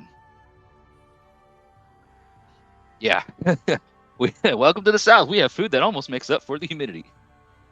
I mean, look, I moved from New York and have been in Tennessee for 20 years. I haven't left yet. I just, I might bitch and complain while I'm here, but I like the South. I mean, I like Tennessee, and I've met my tribe here. My wife is here. My life is here, of course. I mean, and you do got some pretty damn good food, dude. I mean, when I first moved to Tennessee, I was like $150. My heaviest, I got up to like 220. Sitting around 190 now. I could still afford to shed a few pounds, but at my heaviest, I was like 220, and it's all of that fried food, that soul food, man, that just rich, stick to your bones, all the rice, the beans, Some good eating, man. I can say that much. Candied bacon a few weeks back, man. Grateful for the existence of pigs. Ain't that the truth? It's like if bacon couldn't get any better, like you got your smoked bacon, you got your cured bacon, you know, now you got candied bacon. I've seen where you put bacon in like pancake batter and then you make bacon pancakes. You almost can't go wrong. And I say almost because I've seen some things with bacon that you just shouldn't be doing. I tried a bacon milkshake one time. I'm like, nope, bacon and milk? No. Southern barbecue? Yeah, you're up in Alaska though, right? So what's some good Alaskan food? And don't say salmon. Can imagine working in the prison. That's a whole different kind of ball game. Yes, yes it is. Trust me, I had no idea what I was getting myself into. But when I first moved to Tennessee, my options for jobs was limited. It was either that or work at the paper mill. I'm like, the hell with that. The paper mill stinks. So I did it I worked in law enforcement, corrections actually is more accurate. I worked in corrections either at the prison or transportation, prison or extradition, for almost a decade. It's definitely not for everybody. When the stars align, the wife and I are truly looking forward to attending one of your public events. Casey, we hope to see you out at one. I'm sure, I can't remember if you were on here before. Some barbecue moose, maybe? Can you barbecue moose? Shit, I bet you can. I've seen people barbecue non-meat. So moose is meat. I wonder what moose is like. I would think it's like deer, venison, but or maybe caribou or reindeer or something. I don't know. Has anybody eaten moose before? Deep fried bacon with white gravy. Now my cholesterol's going up, boy. Mentioning desserts, have no clue of what it's called, but I learned that this banana pudding pie cake from my mother. Banana pudding in a cake or a pie? Yes, please. Save me a slice. I made some vegetable soup today for the Maven potluck, and I also made a compound butter with it was a good Irish butter, good quality Irish butter. And I had rosemary, thyme, and sage and stuff added to it on like a whole grain loaf of bread. It was pretty good. Can you expand on repaying treachery? Unforeseen consequences dealing with families versus strangers. Cunning, wisdom, and patience to protect yourself from deceitful individuals. Yeah. So I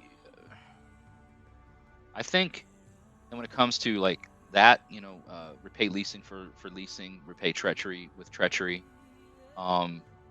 It's all about reciprocity, right? Reciprocation, and if you think of the context at the time that like the stanza of the Havamal was written and why this was a thing, retribution. You had to settle it. You had to balance it out. The world's a little bit different nowadays, but in the context of like modern heathens, a lot of times what I see, like what my tribe has, is if wrong is done, or if your oath is not kept, or things like that, you have to pay recompense. You have to pay what we call shield.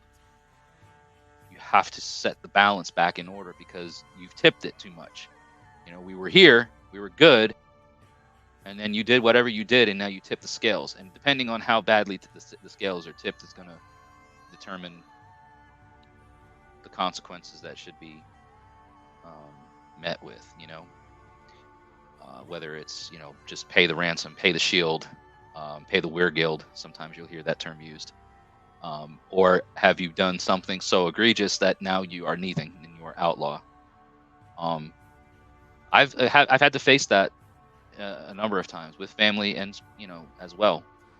It really comes down to what your obligations are with these people. To me, this is how I see it. It comes down to what your obligations are. If you're obligated to your people, then the consequence of breaking troth, of breaking an oath, right? If you've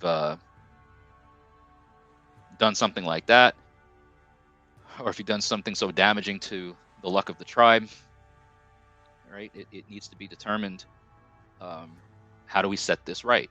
How do we restore balance back? How do we get our luck restored?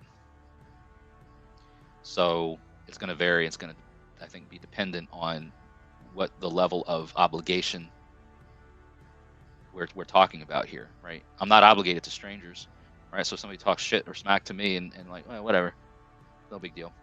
I don't have anything on the line there, you know. So I think it's dependent on the situation. Bacon milkshake is heresy. Thank you. I mean, I love bacon too, but you got to draw the line somewhere. A lot richer in flavor than white-tailed deer. Okay. White-tailed deer is like it's a red meat, but it's a very lean red meat, and it's not a very rich. It's very gamey. It reminds me of like lamb in a way, like a wilder, more gamey taste, but on the same kind of flavor profile as like say lamb or goat maybe. Crushed graham cracker bottom, banana pudding over top, peanut butter cream topping with the wow, with cherries and banana. It's like a banana split going on here. Where are the nuts? That's what she said. Caribou is pretty awesome, and it's mainly wild game. Going for a moose hunt this year. I'll get back to you on. Nice, dude. And that's the thing too. Like you know, as far as you know, harvesting the moose, obviously you're gonna go for the hunt, but like carrying that out, like with here, you know, white-tailed deer, they're manageable. You know, sure they may weigh a couple 100 pounds at the most if you got a real big buck or something.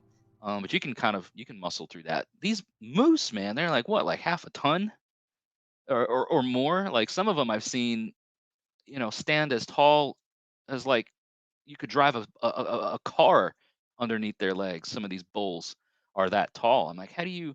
You must have to go in there with like a freaking gator or four wheelers or backhoes or something to get them out.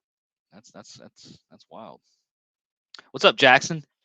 How's everyone doing tonight? Well, I think I can say I'm doing rather well. Hope you're doing good on this autumnal equinox evening.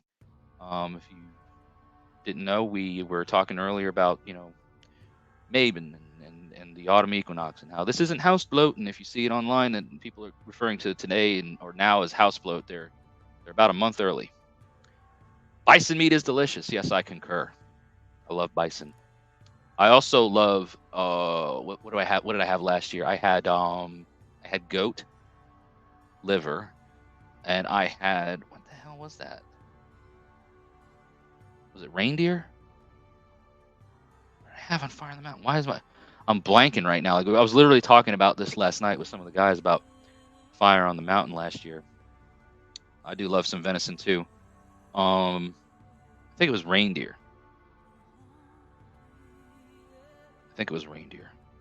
Reindeer steaks.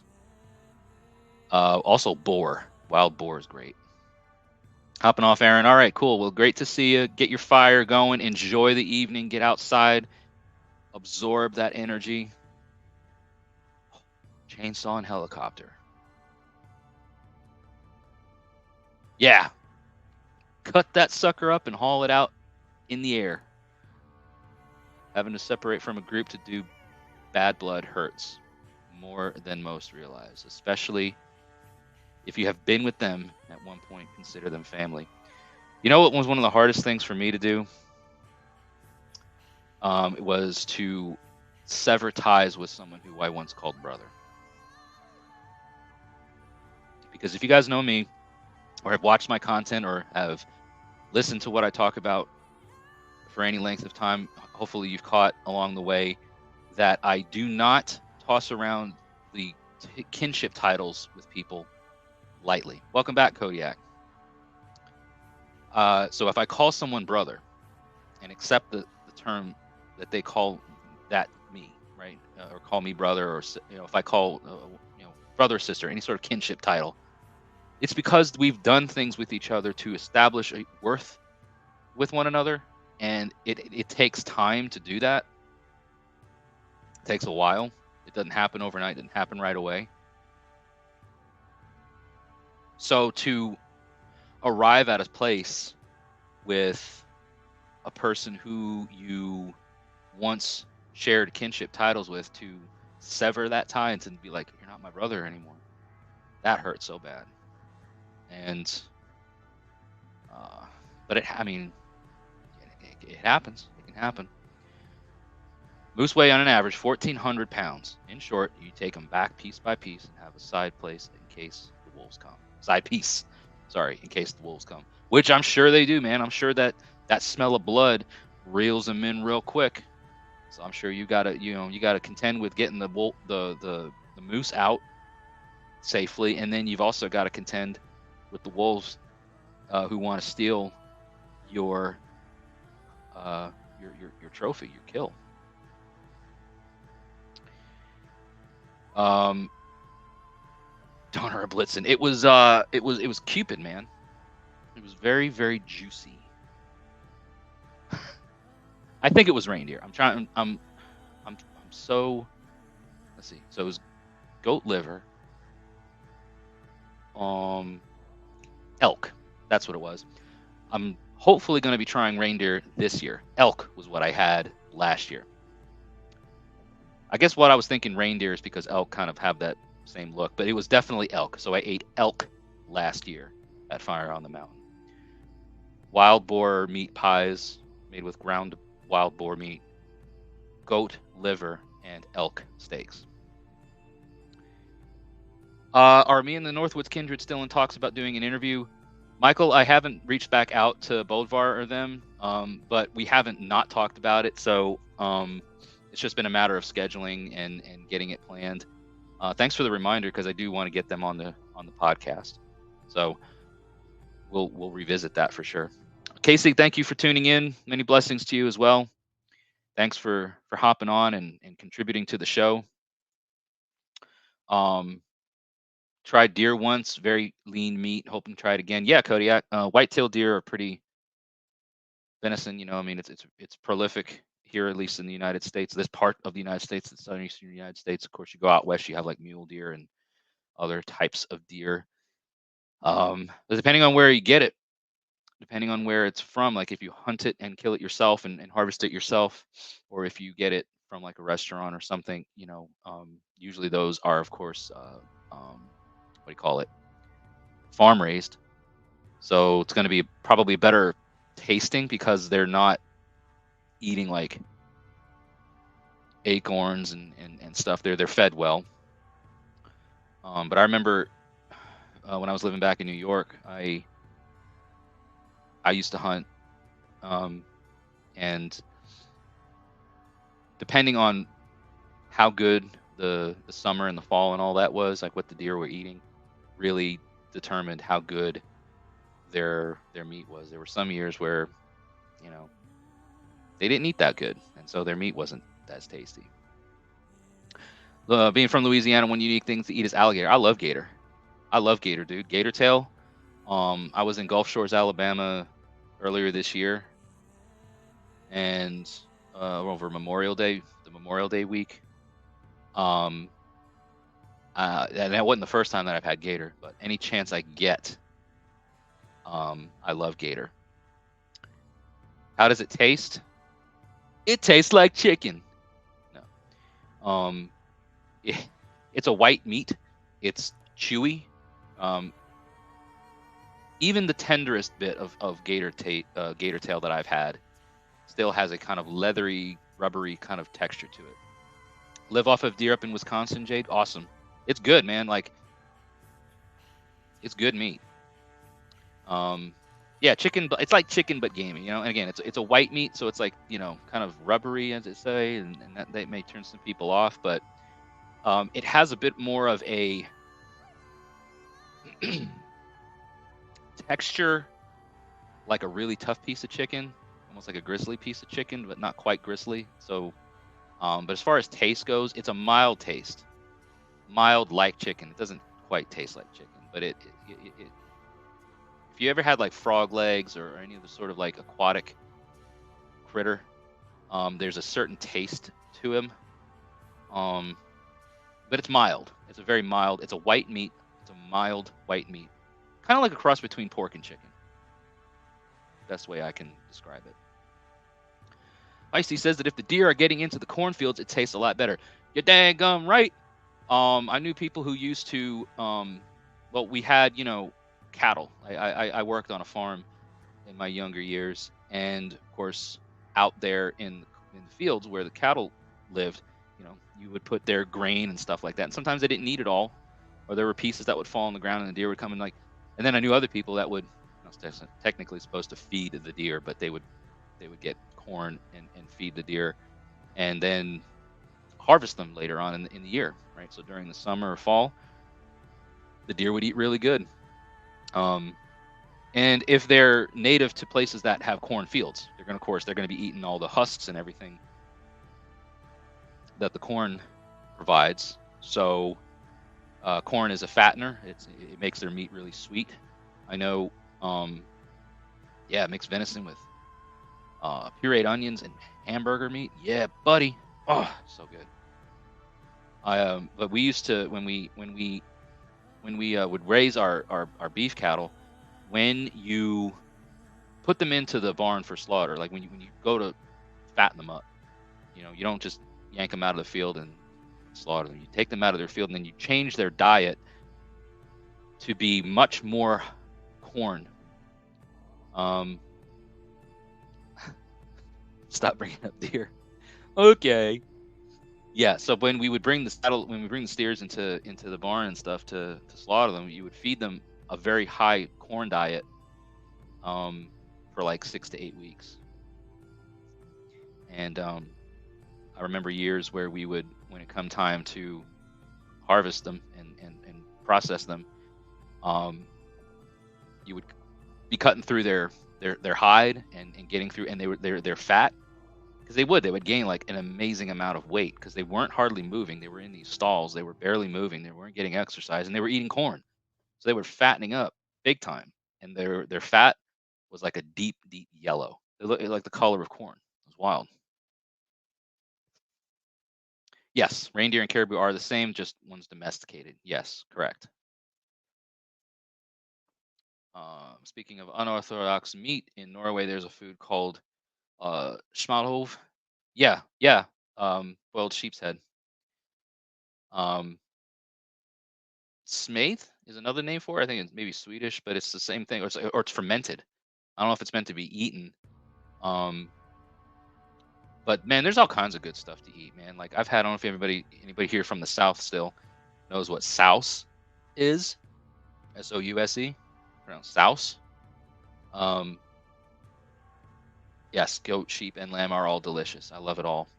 But souse is like this kind of like loaf of all kinds of things from pigs. It's like pig jowls, ears, snout, liver. I mean, all kinds of stuff like put in this almost coagulated, congealed like loaf form. Some people like call it, like, I don't think it's the same thing, but like head cheese. Like there's brain in it. Tastes great. Sounds weird. It's usually a little bit spicy. When we deer hunt, Jackson says that we make the big flat wheelbarrow out of an old bike tire. Part of the frame and some planks works really well. Yeah. We used to do something similar like that too, but in where I used to hunt, it was pretty rocky and difficult to get in and out of, so you had to be creative. Oh man, putrefied shark meat. Yeah, I think I'm good on that. What's the name of that stuff? Is it fermented shark? It's like it's Icelandic. Is that the same? Is that the same thing? Hi, Carl. Yeah, I think it's fermented shark, and it could be poisonous if it's not processed correctly. I think that's the stuff. Yeah, I think that's the one. Live fish. Sounds like a Dr. Seuss. Live fish, no fish. Loot fish, go fish. Go fish, bitch. On the brighter side, no one's mentioned fart runes on this one. Take a shot when we talk about fart runes. That was a good one. Meet up in Tim's Cajun Cooking in Huntsville right before the Hylung concert. Scaldic Works. Are you going? If so, we gotta get a picture and stuff, man. Definitely. Still planning on, like, still got to figure out like logistics and things. My wife and I, like, what we're gonna be doing, but hell yeah, I would love to get some food and pregame a bit before the concert. Mom always tells me that tilapia is a trash fish. It is. Um, it's one of the worst qualities of fish to actually eat. It's cheap, um, but I've heard the same thing.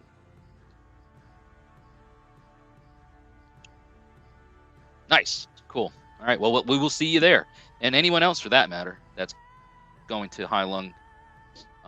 Where are you going to see them? Obviously, Scaldic Works is in Alabama. I will be going with my wife to the Huntsville, Alabama show.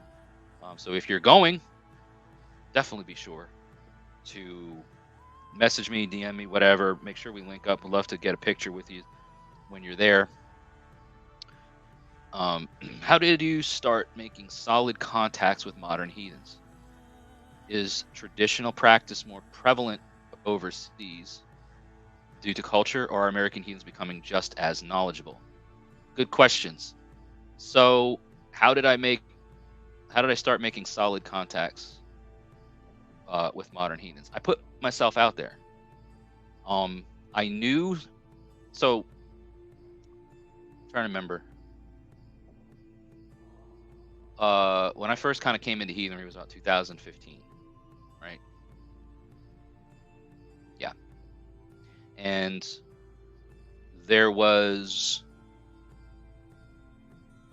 Raven Moonhearth was around, and I knew some people after a couple of years of being heathen. I knew Greg, and I knew some other people from that group or kindred, whatever you want to call them. But I was like, I don't know if I want to join their thing, and so I'm like, but I didn't know of anything in my immediate area. They were based outside of Nashville, which was like over an hour away from me, and I'm like, that's relatively close. But is there anything else going on here? And I was still trying to find and learn, so I created like a Facebook group, Middle Tennessee Heathens.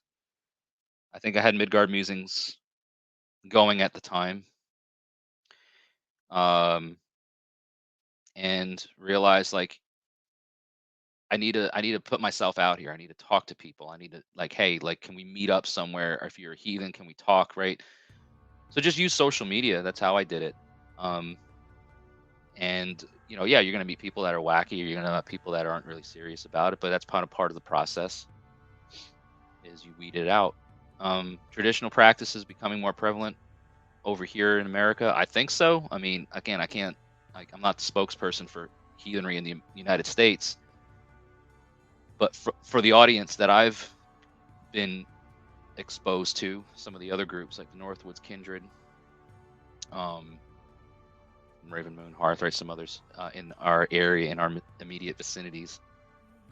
Yeah, I think that there's a approach to looking at things very traditionally, and modeling their modern practices after those old ways. It's okay, Skull, it works. I mean, I'm probably going to be dressed in some sort of traditional clothing or traditional looking clothing, you know, probably a tunic. Um, but as long as you'll be there, man, like that's what's awesome. Go see going. So I see people going overseas for learning trips. Did you do that? I have not been to Europe ever. Actually, I do want to. Um, that's a pretty costly thing, man. I feel like if you're going to get into that degree of it, um, if you can fund it and you can manage that, then hey, more power to you. I think that's great. I don't think it's necessary per se. So don't like put yourself out financially just to try to learn something from Iceland or Sweden. But if you get the chance, I would take it. I definitely want to go. What's up there, Morse? Ventura says that for years I've had hawks fly above me before something bad happens. It sounds crazy, but when I see hawks cross my path, I'm like, what now? I know hawks birds of prey can, in different cultures, mean different things. So doesn't mean necessarily the same thing all the time.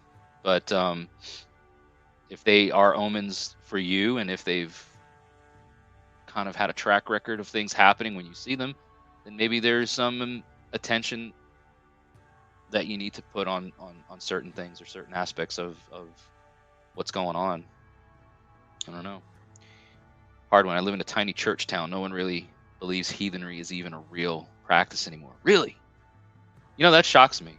As much like pop culture has elevated, like ever since Vikings came out, right? Like, there was like this huge surge of stuff in regards to like Nordic and Viking theme this and whatever. And I think it really kind of helped spark this movement of learning more about the traditions of Northern Europe and Germanic peoples, and those that took it seriously. I'm not going to say learned anything from Vikings, because it's historically kind of wacky, and they miss a lot and they misrepresent a lot, but it plants the seed at the very least. All right, Kodiak, have a great night. Thanks for again coming on here and chatting with us. But it's still amazing to me that some people like yourself say that, in some areas there are people who don't think that this is even a real thing. They're like, oh, you're just cosplaying, or you're just pretending, or this is, you're LARPing. Like, no. I mean, I wear these symbols and I do these things because this is what I believe in. It's real. It has made it easier to connect with other heathens and expand your faith and connections. Yeah, sure, Feisty, it has. I mean, look, I wouldn't have the opportunity to talk with people like this if it weren't for social media. I would definitely love to go to Iceland. I'd love to go to Germany, places in the south, but I would love to visit Scandinavia, do like a Scandinavian tour, right? Denmark, Norway, Sweden, Iceland. It's beautiful there. Yeah, try making a Facebook group. That's a great idea too. Again, that's kind of what I did. And I actually got the idea from Eric Shervin from the Ravens Call. I watched one of his videos, how to connect with heathens when there aren't heathens in your area. There could be heathens in your area, and they just don't know that you're there, and you don't know that they're around. And so there's this like, just, we don't know what's going on because nobody's taking that step to do something like what Michael says, create a Facebook group, talk about it, make some noise, right? Rattle some cages, put some feelers out there, get some activity going. Parks are great places to do it. I've done meetups, I've done moots at restaurants, especially if the restaurant has kind of like an open lobby area where you can separate from the normal dining room section of the restaurant, or if you can maybe hey, we're going to be in this particular corner and there's 5 of us or 6 of us or 3 of us, right? It doesn't even have to be a big group, but set yourself up in a place that's kind of isolated a little bit in a way, as much as you can. I've heard people do them at libraries, like you said, parks, restaurants, coffee shops. Every 2 weeks here in the Murfreesboro area, they do this thing called P&O, Pagan Night Out, but it's during the day. And they alternate weeks where one, and so it's every 2 weeks. 1 week it might be at a Dunkin' Donuts. Another time it'll be at this metaphysical shop in another neighboring town in Smyrna. The place is called the Eclectic Road. And they've started alternating, right? 1 week it'll be there at Dunkin', and then the next time it'll be at Eclectic Road, and then they'll do it back and forth. So there's an idea. Yeah, all of those are great and valid options. Iceland has the oldest parliament still in existence today. Yes, sir. The All Thing.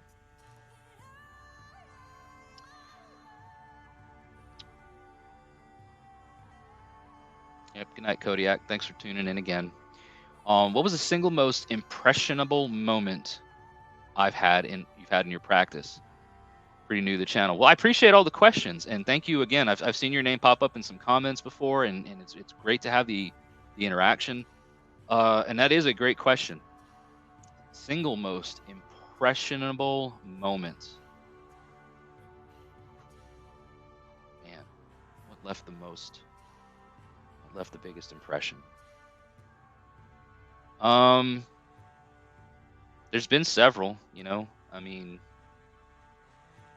but I think probably one of the most impressionable moments for me happened, somewhat recently. And it happened during a very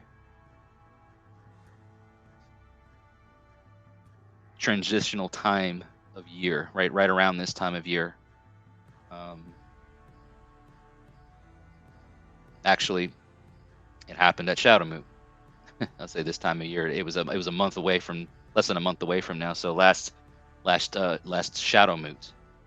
Um, Shadow Moot again is the event that is hosted by Raven Moonhearth in Springfield, Tennessee. It's happening again this year, October 13th through 15th. But during that, they do a hell bloat. So the ritual is dedicated to hell. And at Shadow Moot last year, I was preparing to partake of the ritual. They let everybody know, like, hey, countdown time, 10 minutes. They've got the ritual space set up. It's dark because they do this ritual at night, and the ritual party is down there. So their Gothi and their Volva and their Valkyries and all that. Chieftain's gonna kind of lead the procession to the ritual space. It's all very theatrical. It's great. And the moments leading up to the start of the procession, I started to feel sick. I had not been drinking. I had not been consuming any excessive substances that would have contributed to the feeling of illness that I was starting to feel. But I became lightheaded. I became nauseous. I could barely stand. And I'm like, I've got to walk down this hill to get to the ritual space here in just a few minutes. What is going on?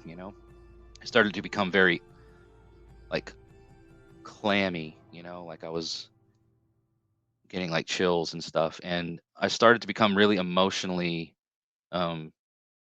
distraught, you know. I tried walking around, like getting my bearings. It was like it was a rough time. I was having a rough time. And um, I was able to get my bearings enough to the point where I could walk down there, but it was a difficult walk. And it was an interesting thing because it's, again, putting yourself into the mindset of this ritual that's about to happen, and that you are going to hell, to Helheim. That was the whole theme of the ritual. A hell bloat, you're going to Helheim. I literally felt like I was walking the Hellwegen, the road to hell.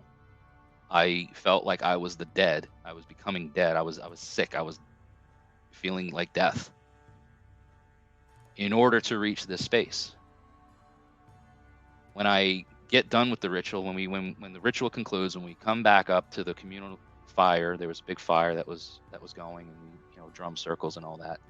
I did a drum session around the fire, and then I look like somebody had taken a picture of me at the drum, and at the drum circle, and I was drumming. And in this picture, the flame that I'm standing in front of has a very clear silhouette shape formed in the fire of what looks to be the side, like a side profile silhouette of a woman with her hand out, pointing, not at me, but pointing, like pointing, like gesturing at me with one finger up.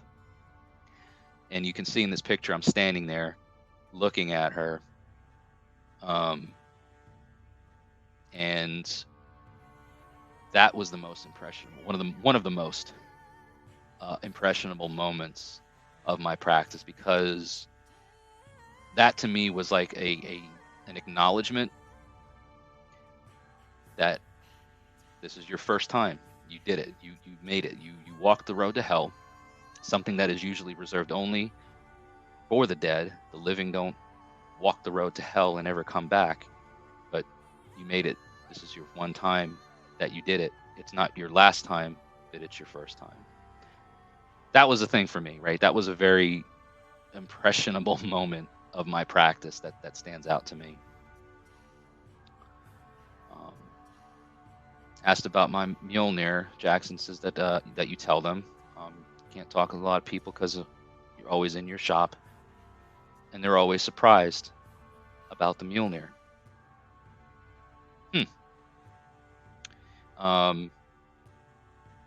I think a lot of people just assume that it's like, oh, Marvel, you know, or oh, you know, it doesn't mean anything religiously. I guess in the smaller town, maybe there's just a disconnect with some things, and people don't really put enough effort to learn things, and so it comes as a shock, perhaps. I don't know.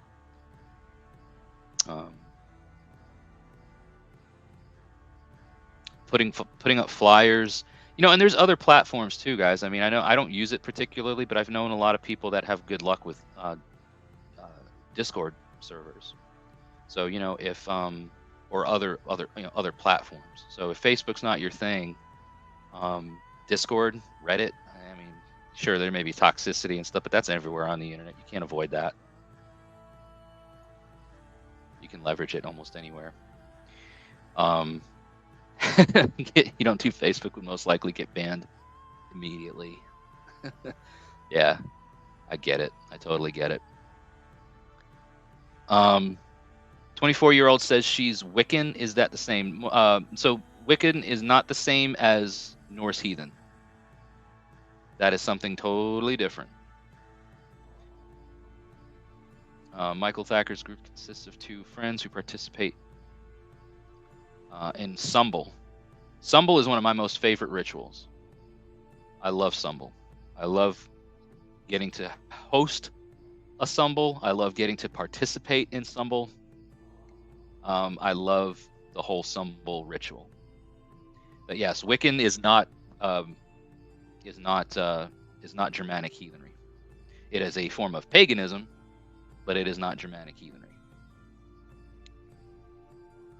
Anyone know where we can find beeswax or tallow candles that can burn for 9 days?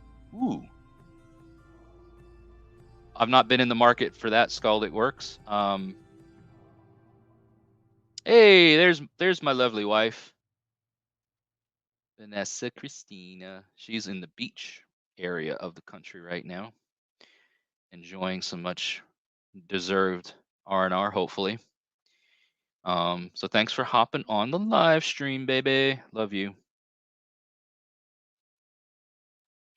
But beeswax candles or tallow that can burn for 9 days straight. Lappy's Bees Supply sells big beeswax blocks. Say that 3 times fast. I just did. Big beeswax blocks for smithing projects. Yeah, good point. You can melt the beeswax down, create a wick, and put it in the cylinder or whatever, and do the dang thing.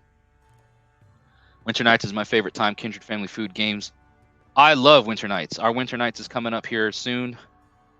And there's my wife again on her YouTube channel, Murfreesboro Music Scene. Y'all subscribe to Murfreesboro Music Scene if you're into supporting your local music area music scenes. This is Murfreesboro, of course, Tennessee, and that's her channel. So she's a big supporter of the Murfreesboro music scene as a whole. And told by a friend's friend that I needed one for my ancestral altar. Is somebody telling you that you need certain items for your altar? That's pretty ballsy, if you ask me. Ain't nobody gonna tell me what I need to have on my altar. They can make a suggestion, you know. But like, my altar's incomplete until you have your altar's incomplete until you have this thing, that, or the other. No, I don't think you have any right to tell me that. But thanks for the suggestion, right? Yeah, you can render your own tallow from deer fat. That's one good use that it has. You definitely don't want to eat it. It's non-edible and it makes you sick.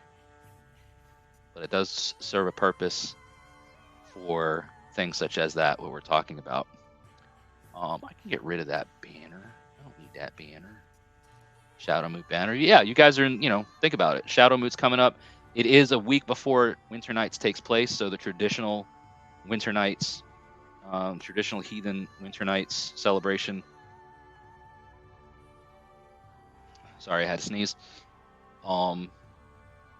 Is going to be the weekend of the 28th, so like that, right at the Samhain time of year.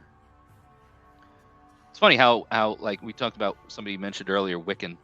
Is it the same thing as Norse heathenry? No, it's not.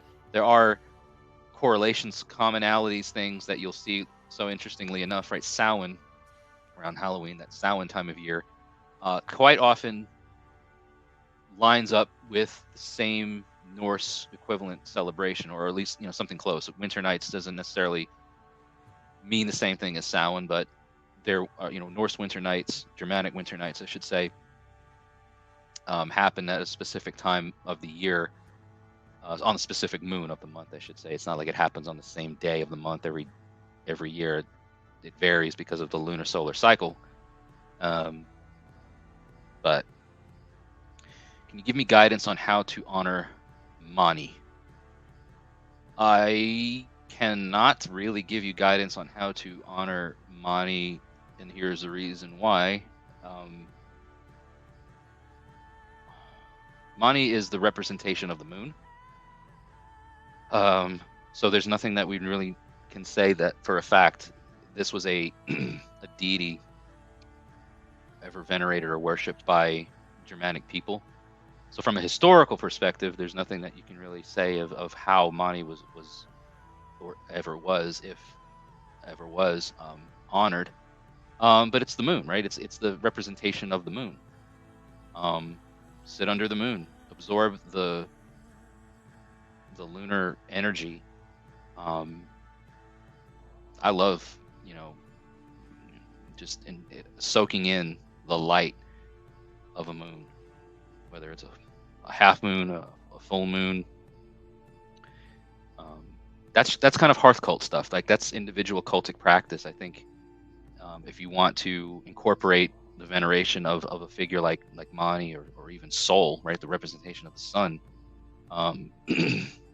things to do with the night, things to do with the cycles of the moon, moonstones maybe. I mean, you can get creative with it. You can kind of create your own hearth practice around it.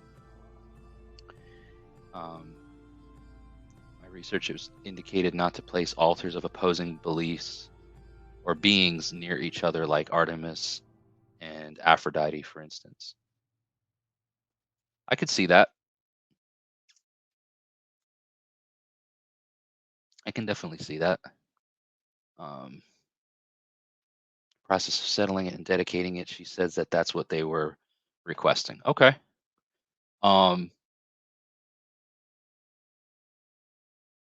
Hey, I mean, again, I didn't mean to come across as like, they have no business telling you that. I mean, that was kind of presumptuous of me, so I apologize.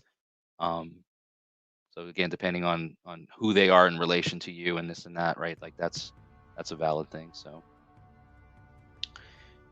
speaking of altars, the small bushcraft camp I made took a small hit from a falling tree, and the shelter was destroyed, but the altar box was missed by inches. Ain't that something? How that works? I've worked in land and created a vey before, and storms come through and tears stuff down all in and around it, and that vey, that grove, that area, is virtually untouched. Like, some scrap from tree limbs and stuff may have blown towards it, but it didn't suffer any kind of critical damage, which I always find is pretty interesting and pretty cool. I've done that works best for me is honoring Mani is doing a bloat or affirmation to Mani during a full moon while pouring mead for Mani. Sure, beautiful answer, and a great display of a dedication to a figure. You could use that model for almost anything, or any other deity, any other figure. Do you think our modern calendars and dates are screwed up thanks to Christian church efforts to change from moon to driven to solar driven, and does that really make a difference? Yeah, I mean, yes, and yeah. I mean, if you want to reckon time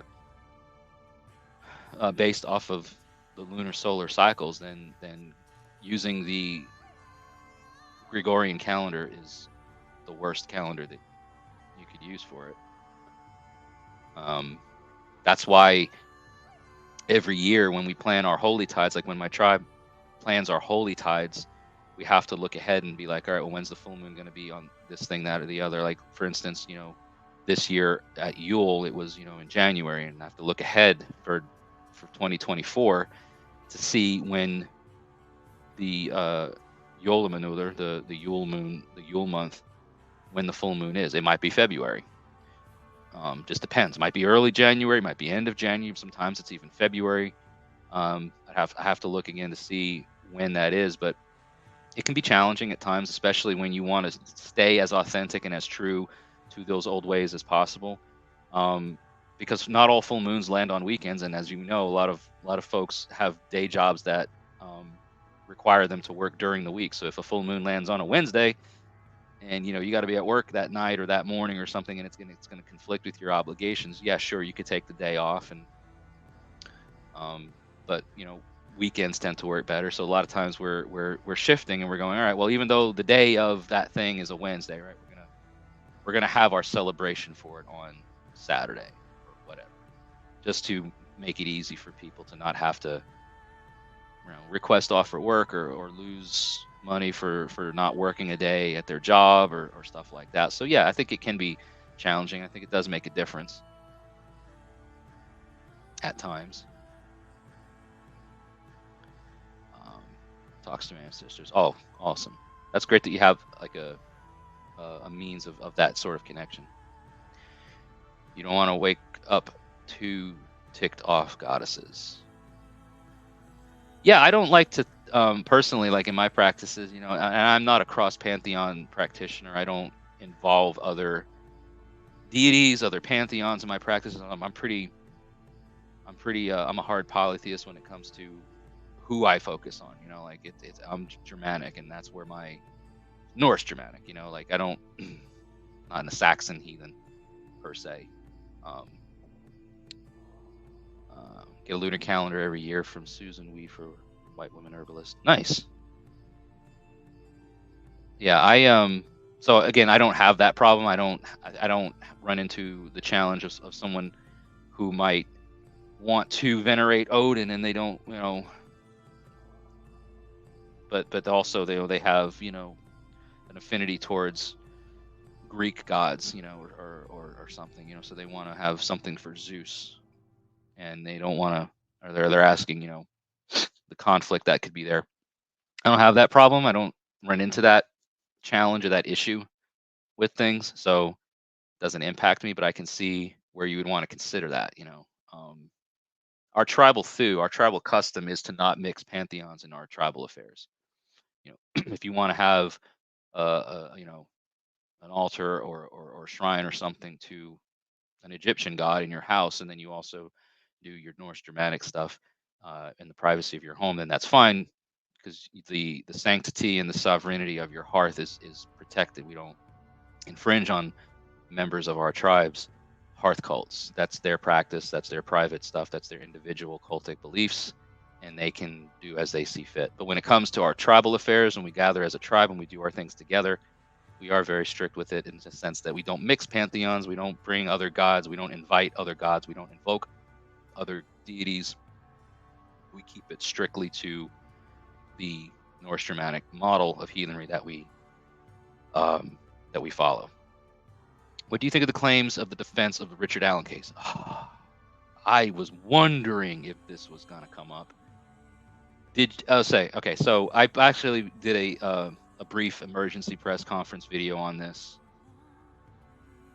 earlier this week, I guess, because of the claims of what the media is saying is that Richard Allen's defense is trying to say that what he did was a form of a Norse pagan ritual. I've read not the whole 136-page memorandum. I actually posted about that in the video. I shared a link, so if you go back to my channel, go to my shorts feed and look for the title. Or actually, no, go to my videos my channel's video section and just search for emergency press conference. It's going to be the most recent video on my channel for that. In the comments there's a link to the 136-page court document that mentions things like Odinism and Odinites. It's ridiculous. Hail and hello to you, Zach. But yeah, what do I think of the claims of the defense? I think it's bullshit to lump Odinism into any sort of Norse pagan beliefs. Odinism is not heathenry. If you call yourself an Odinist, you should really rethink what you're calling yourself if you're not a racist piece of shit.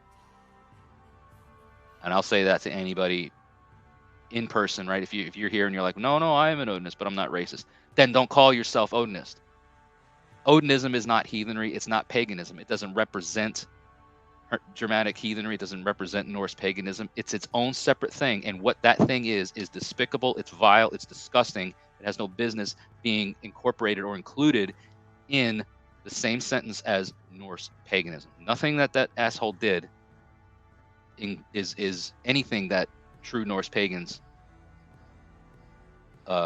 subscribe to, believe in, valid. Nothing. It's bullshit. So the defense is whack. They don't have no fucking idea what they're talking about. And but if he's Odinist, if he's an Odinist, what the hell is even an Odinite? Like, they're making stuff up at this point.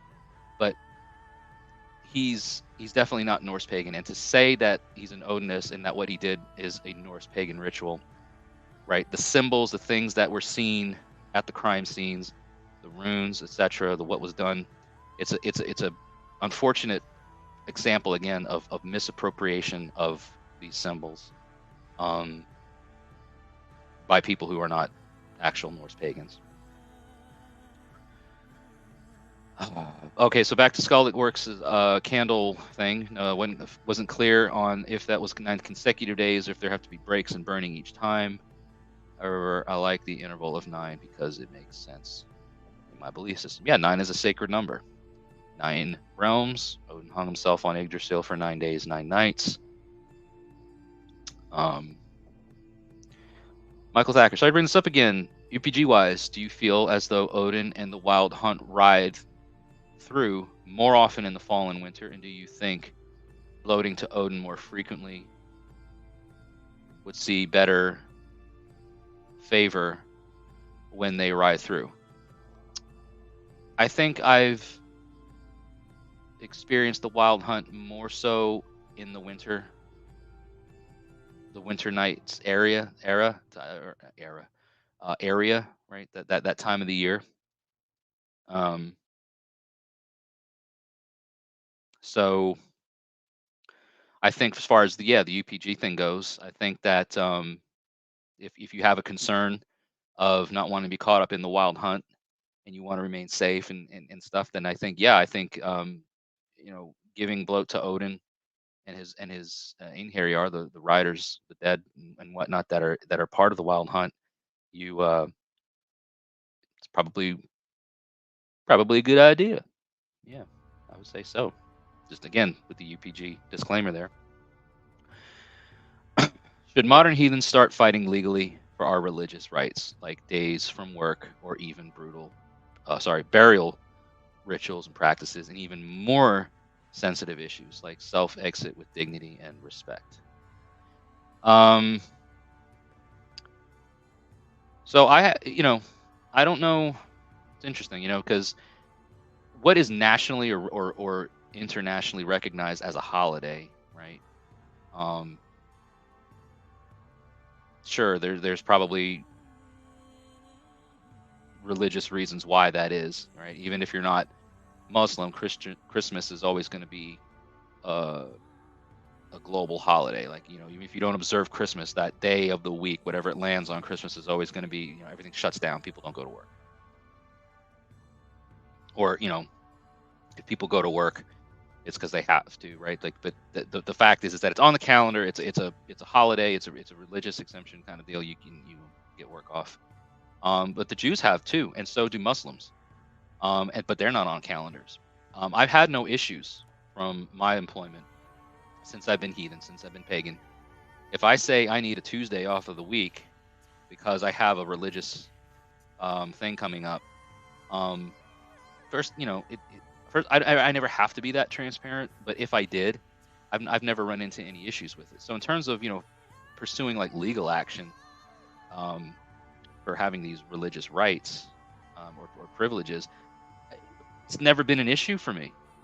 And I don't know how many people, and I'm not saying I'm the only one, but is it really an issue for people to say, hey, look, if it winter nights is a Tuesday, Wednesday, and Thursday this year, and I'm just using that like hypothetically, it's not, but if it was, and you wanted 3 days off to celebrate winter nights, you've got historical documentation that if your employer were to push back and say, no, what the heck is even that? That's not a real thing. You could go back and say, well, yeah, actually it is, because it says so in the Heimskringla Saga or the England Saga or wherever it's set. You know what I mean? This is what it was done, and this is what I observe. This is my religion. They couldn't rightfully deny that. When it comes to like burials, that's a touchy thing, right? Self-exit. I know what you're talking about with stuff like that, but that's even a thing where it goes into morals and ethics. A lot of medical profession, I think, still don't subscribe to that practice. It's part of their Hippocratic oath not to do it or something. I don't know. I can't really speak too much on that side of things, D. As far as pursuing legal rights for that, we already have the opportunity for folks who are in the military to have heathen or also true. I think both, but I believe heathen is an acceptable title to put on like their identification, their dog tags. Whereas for the longest time that wasn't a thing. You can have your tombstone, with a Mjolnir on it to indicate, instead of a cross as Christians would, you can have the Mjolnir on there to signify your religious preferences. So I don't think there's a need to having to start fighting for it. I mean, I think there's enough acceptance overall that I've seen, at least, that indicates to me that there's not a need to fight for any sort of legal rights. I have them. Again, I'm not speaking on behalf of everybody. I'm just telling you my experience of things. Totally agree on the Richard Allen thing. Yes, it's an abomination. Is Odinism a hijacked term for modern BS? I mean, Odinism is so the Odinic rite. It comes from that, and you can look it up. It originated from this dude in Australia who was a fascist. He was a known fascist, and it all started from there. And essentially, it's just Christianity without the Jesus. They've replaced the figure of Jesus in their Christian worldviews with Odin and made him this. It is a thing, but it's not a heathen thing. It's not a pagan thing. It's Christianity without the Jesus.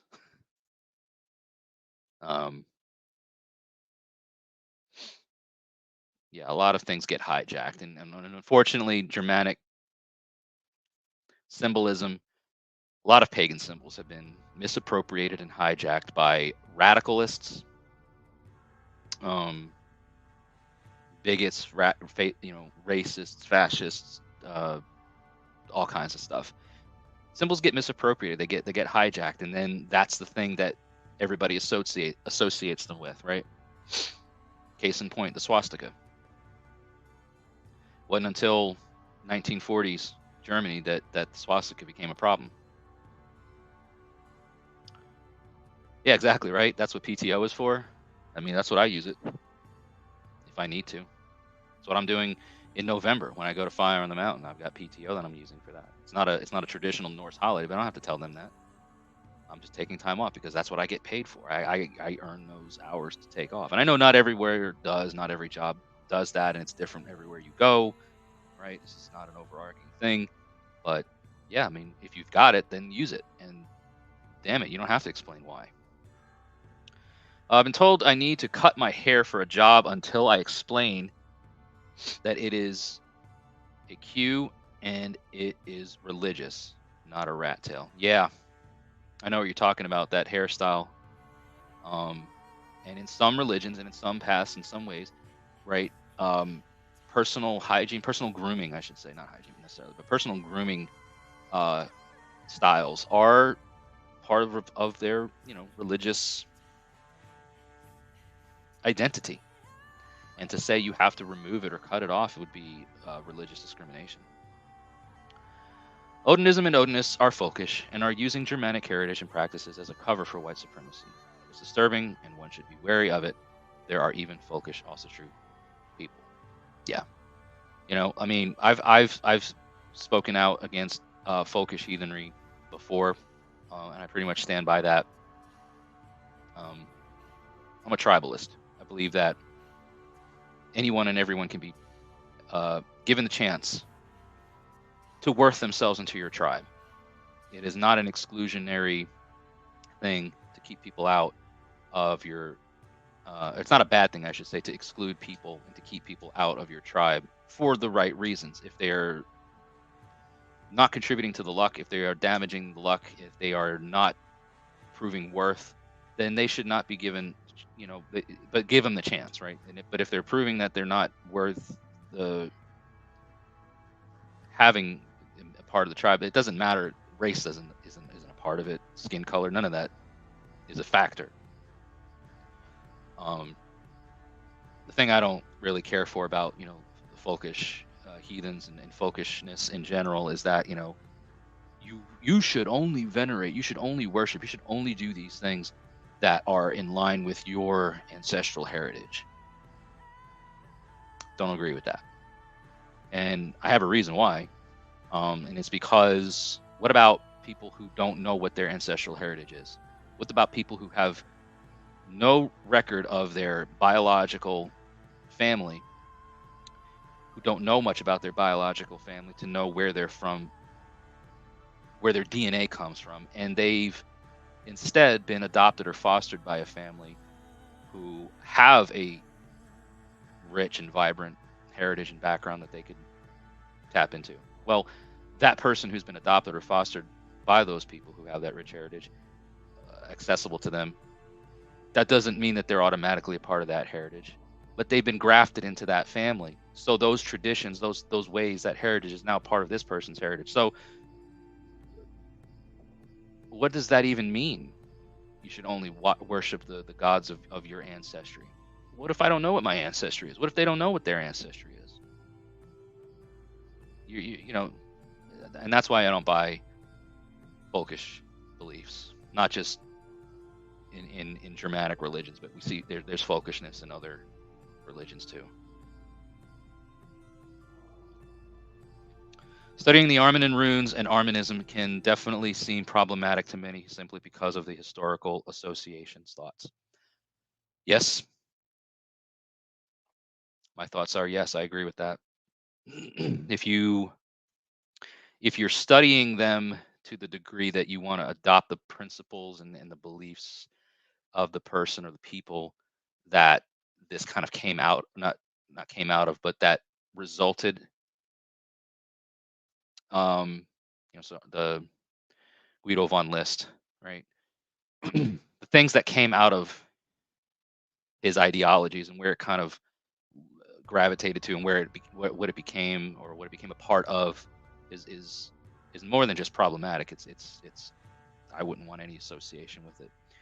If it's simply for academic or metaphysical or magical studies and purposes, and you're not adopting any sort of the philosophies and things that could become problematic for inclusion, and then to me it's just you're gaining knowledge, you're learning things. But yes, I do believe that it can be problematic, and that's my answer why. I'm honest, glad I switched jobs about 3 months ago. My previous trucking job didn't have PTO or many holidays. Now I'm working at a competitor in a sales merchandising position with better benefits. Awesome. And that's a challenging thing too sometimes, right? Transition and change jobs, especially, that could be really stressful. So good for you on kind of making that jump.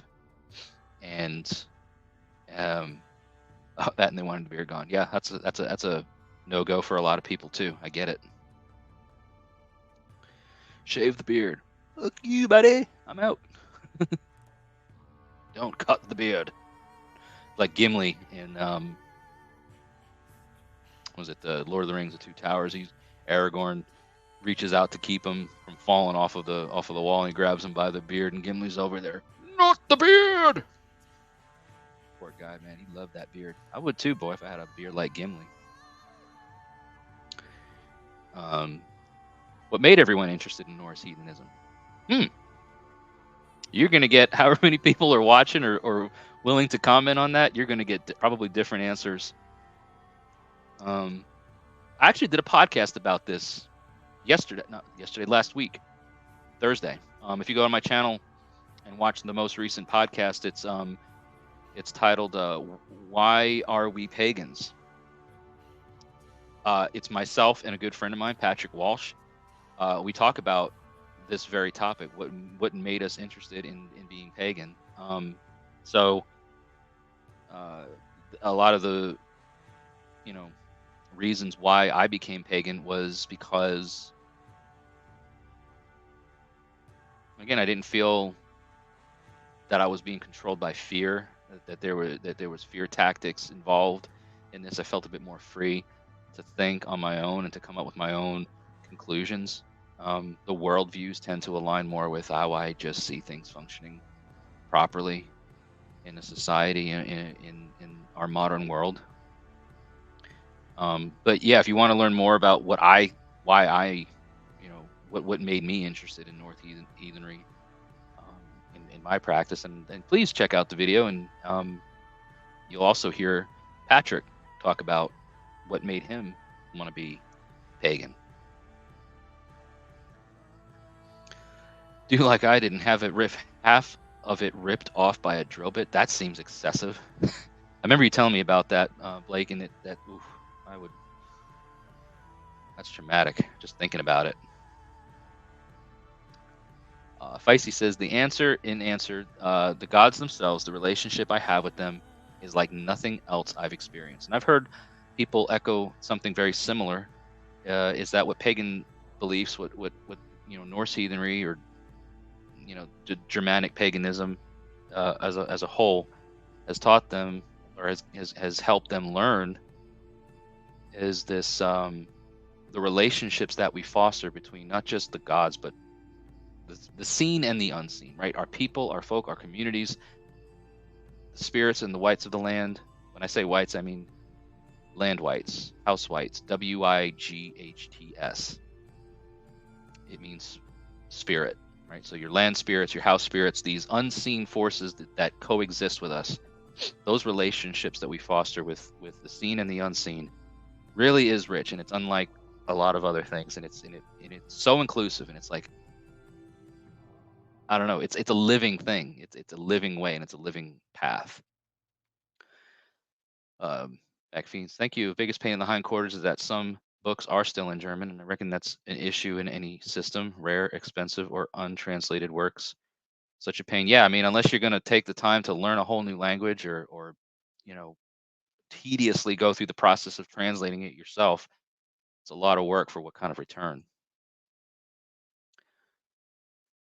I think the church was created to control the masses. Yep. I think so. I think there's probably a lot of truth to that opinion. Dee says that theirs was as a teenager in the late 90s, and realizing that Christianity was a real example of self-slavery and a fear-driven belief. Fear of death or life. Yeah, so much fear. And it's ironic, love the Lord thy God, but then be afraid of everything that you do. Don't fuck up along the way. We're gonna get you. I'll throw you in the fire. Beard's fully grown back. That's a relief. Glad to hear it. Michael got into heathenry after about an 8-year span of a religious crisis. I had tried several different religions after overbearing Christian family members trying to force their beliefs on me. Get that, man. Reading Lord of the Rings when I was young before I knew it was pronounced that way. I thought it was Len Wiggets. Yeah, I forgot too, man, because Tolkien, man, what a brilliant storyteller. What a brilliant man. A lot of the stories from Lord of the Rings are rooted in Germanic lore and Norse mythology and in Norse sagas.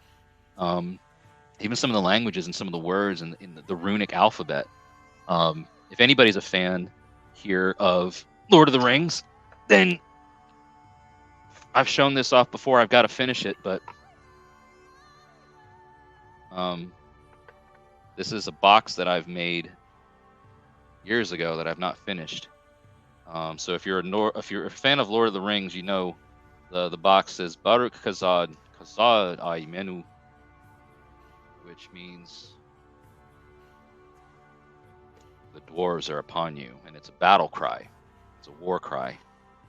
And in the box contains all 30 some odd, and the camera's not going to catch them all, but all 30 some odd of the Kirith runes. The language of the dwarves is Kuzdul, and the runes that are used to write in Kuzdul is the Kirith runes, which there's like 36 or 39 runic characters of that alphabet. And a lot of them are inspired from the Anglo-Saxon and other Germanic runes. Yeah, the Barrow-wites. You're right. I wish those were more of a vibrant.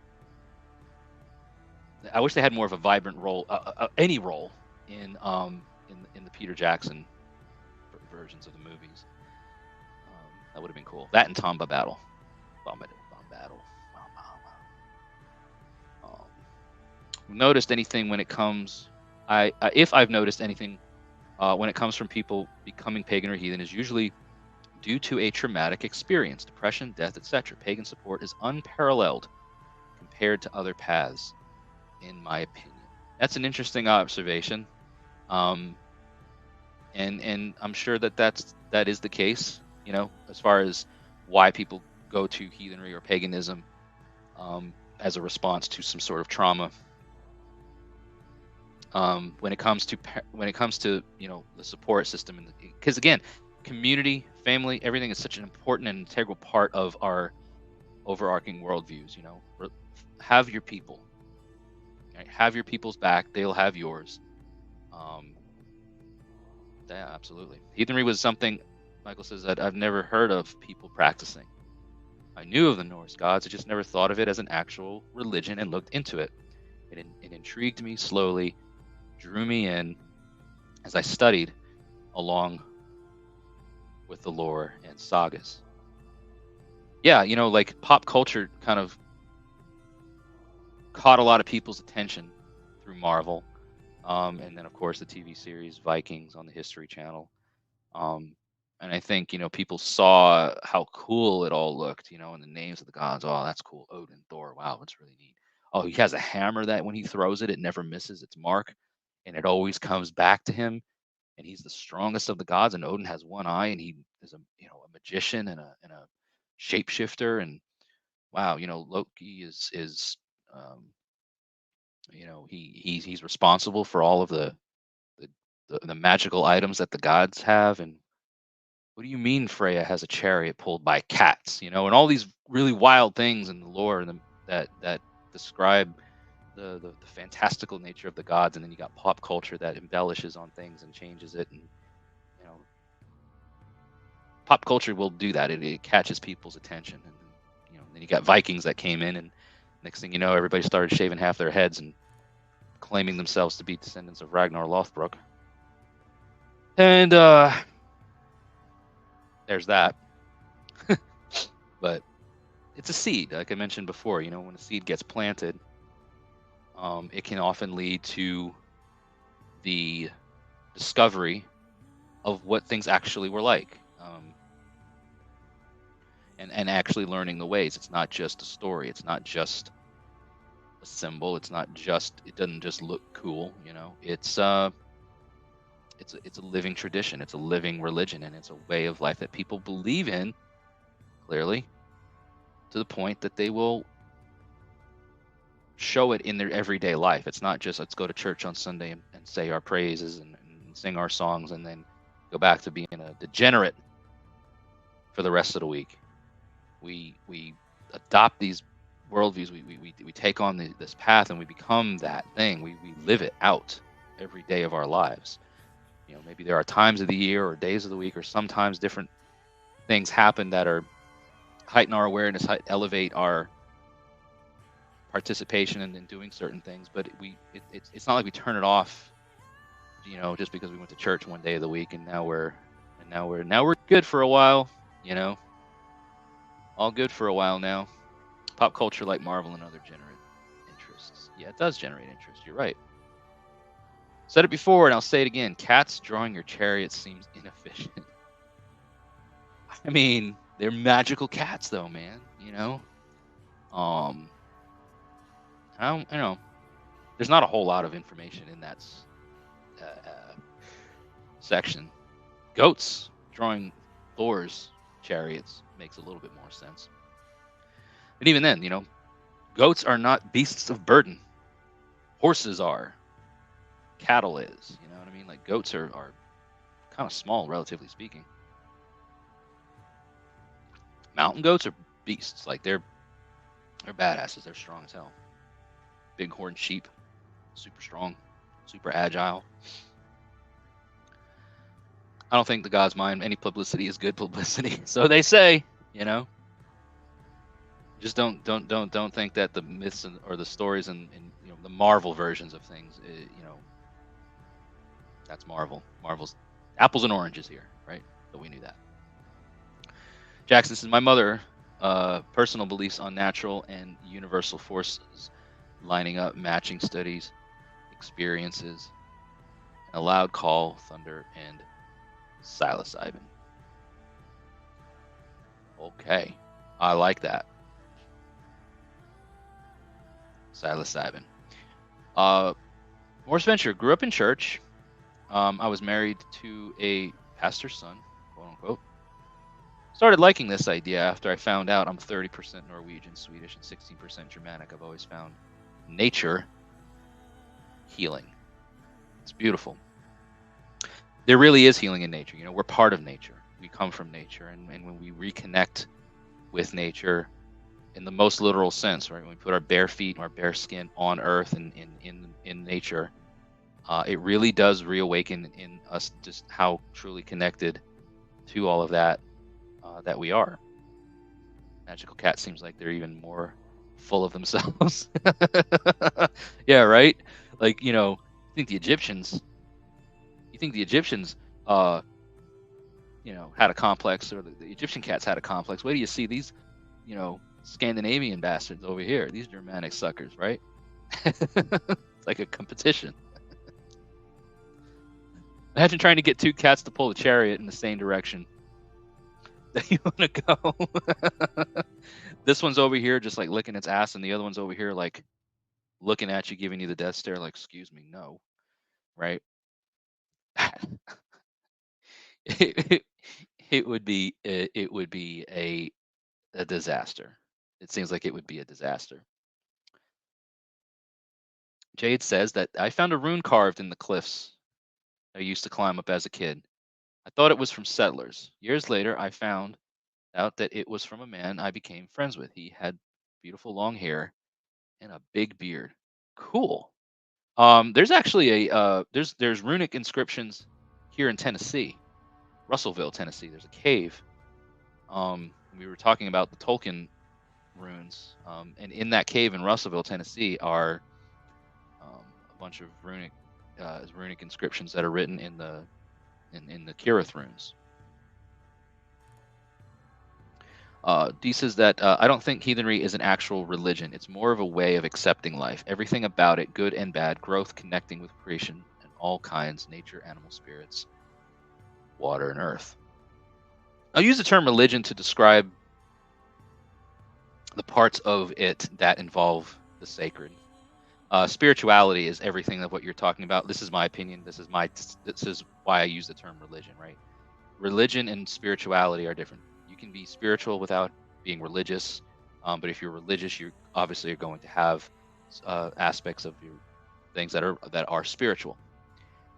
So the spirituality of it, yes, especially when it comes to like the animistic side of things. I still use the term religion to identify with its aspect of connecting with the divine, with the gods, the sacred. So hopefully that clears it up, at least from my perspective, why I use the term religion.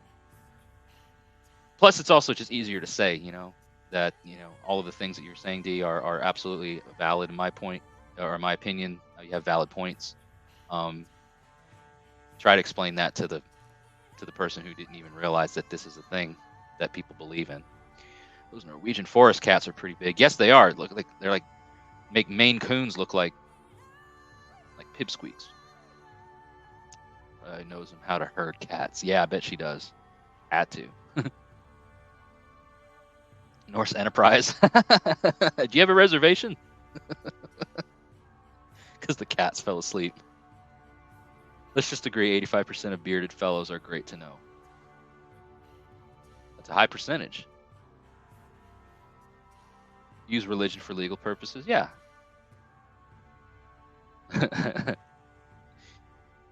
Voodoo Viking says, yeah, religion and religious are two different things. Yeah, interesting observation there. Being religious and having a religion. See, I at one point in time refused to use the term religion to describe this. Norse heathenry. I just say it's a faith. It's a folkway. It's a path of spirituality. And then I got to learn it a little bit more, and I forget who I heard it from, where they explain like, well, religion has to do with the divine, with the gods, things that are unseen in sacred space and time, and then spirituality describes the things that have to do with profane space, which still involves the unseen, because the spirits and the Vatir, the whites, right, are unseen many times. That's part of our spirituality. But that's in profane space. That's still happening here in our plane of existence.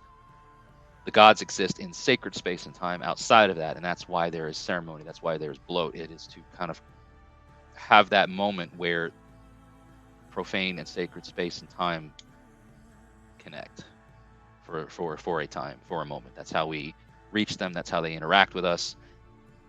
And so using the term religion has helped me kind of, again, separate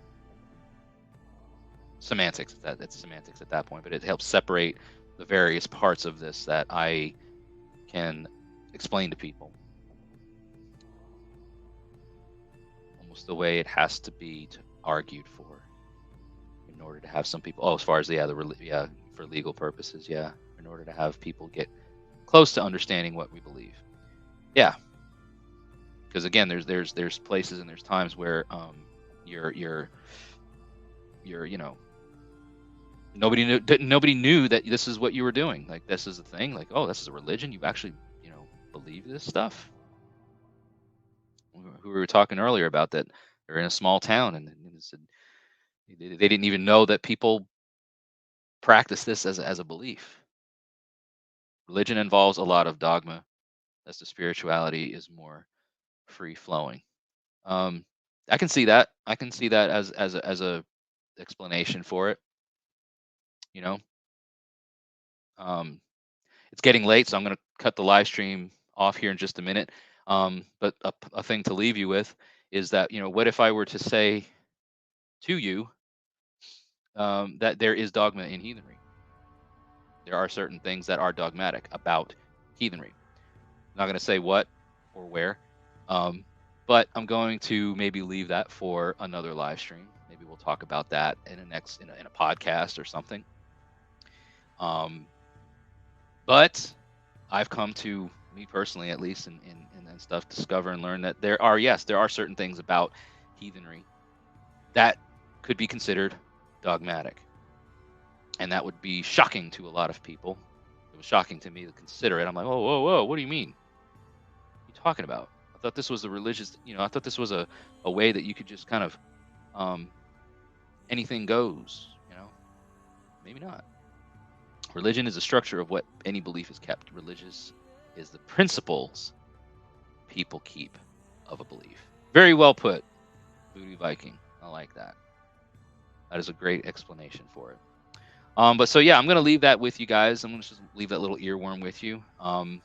It's like I can't believe it. We've been live streaming now for almost 3 hours, which has been a hell of a ride, man. I haven't streamed live this long in a very long time, and you guys are all champions for riding along here with me.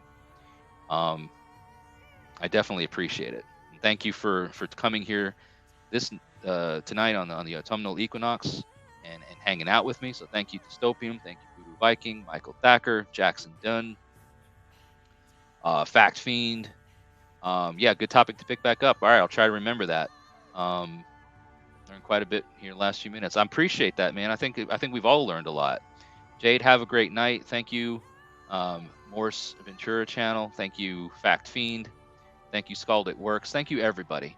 If you're new to the channel and you haven't yet, please subscribe and show your support in that way. Tune in next week for the Random Heathen Rambling podcast. It does air every Thursday morning, unless I'm sick or just taking the week off, at 8 a.m.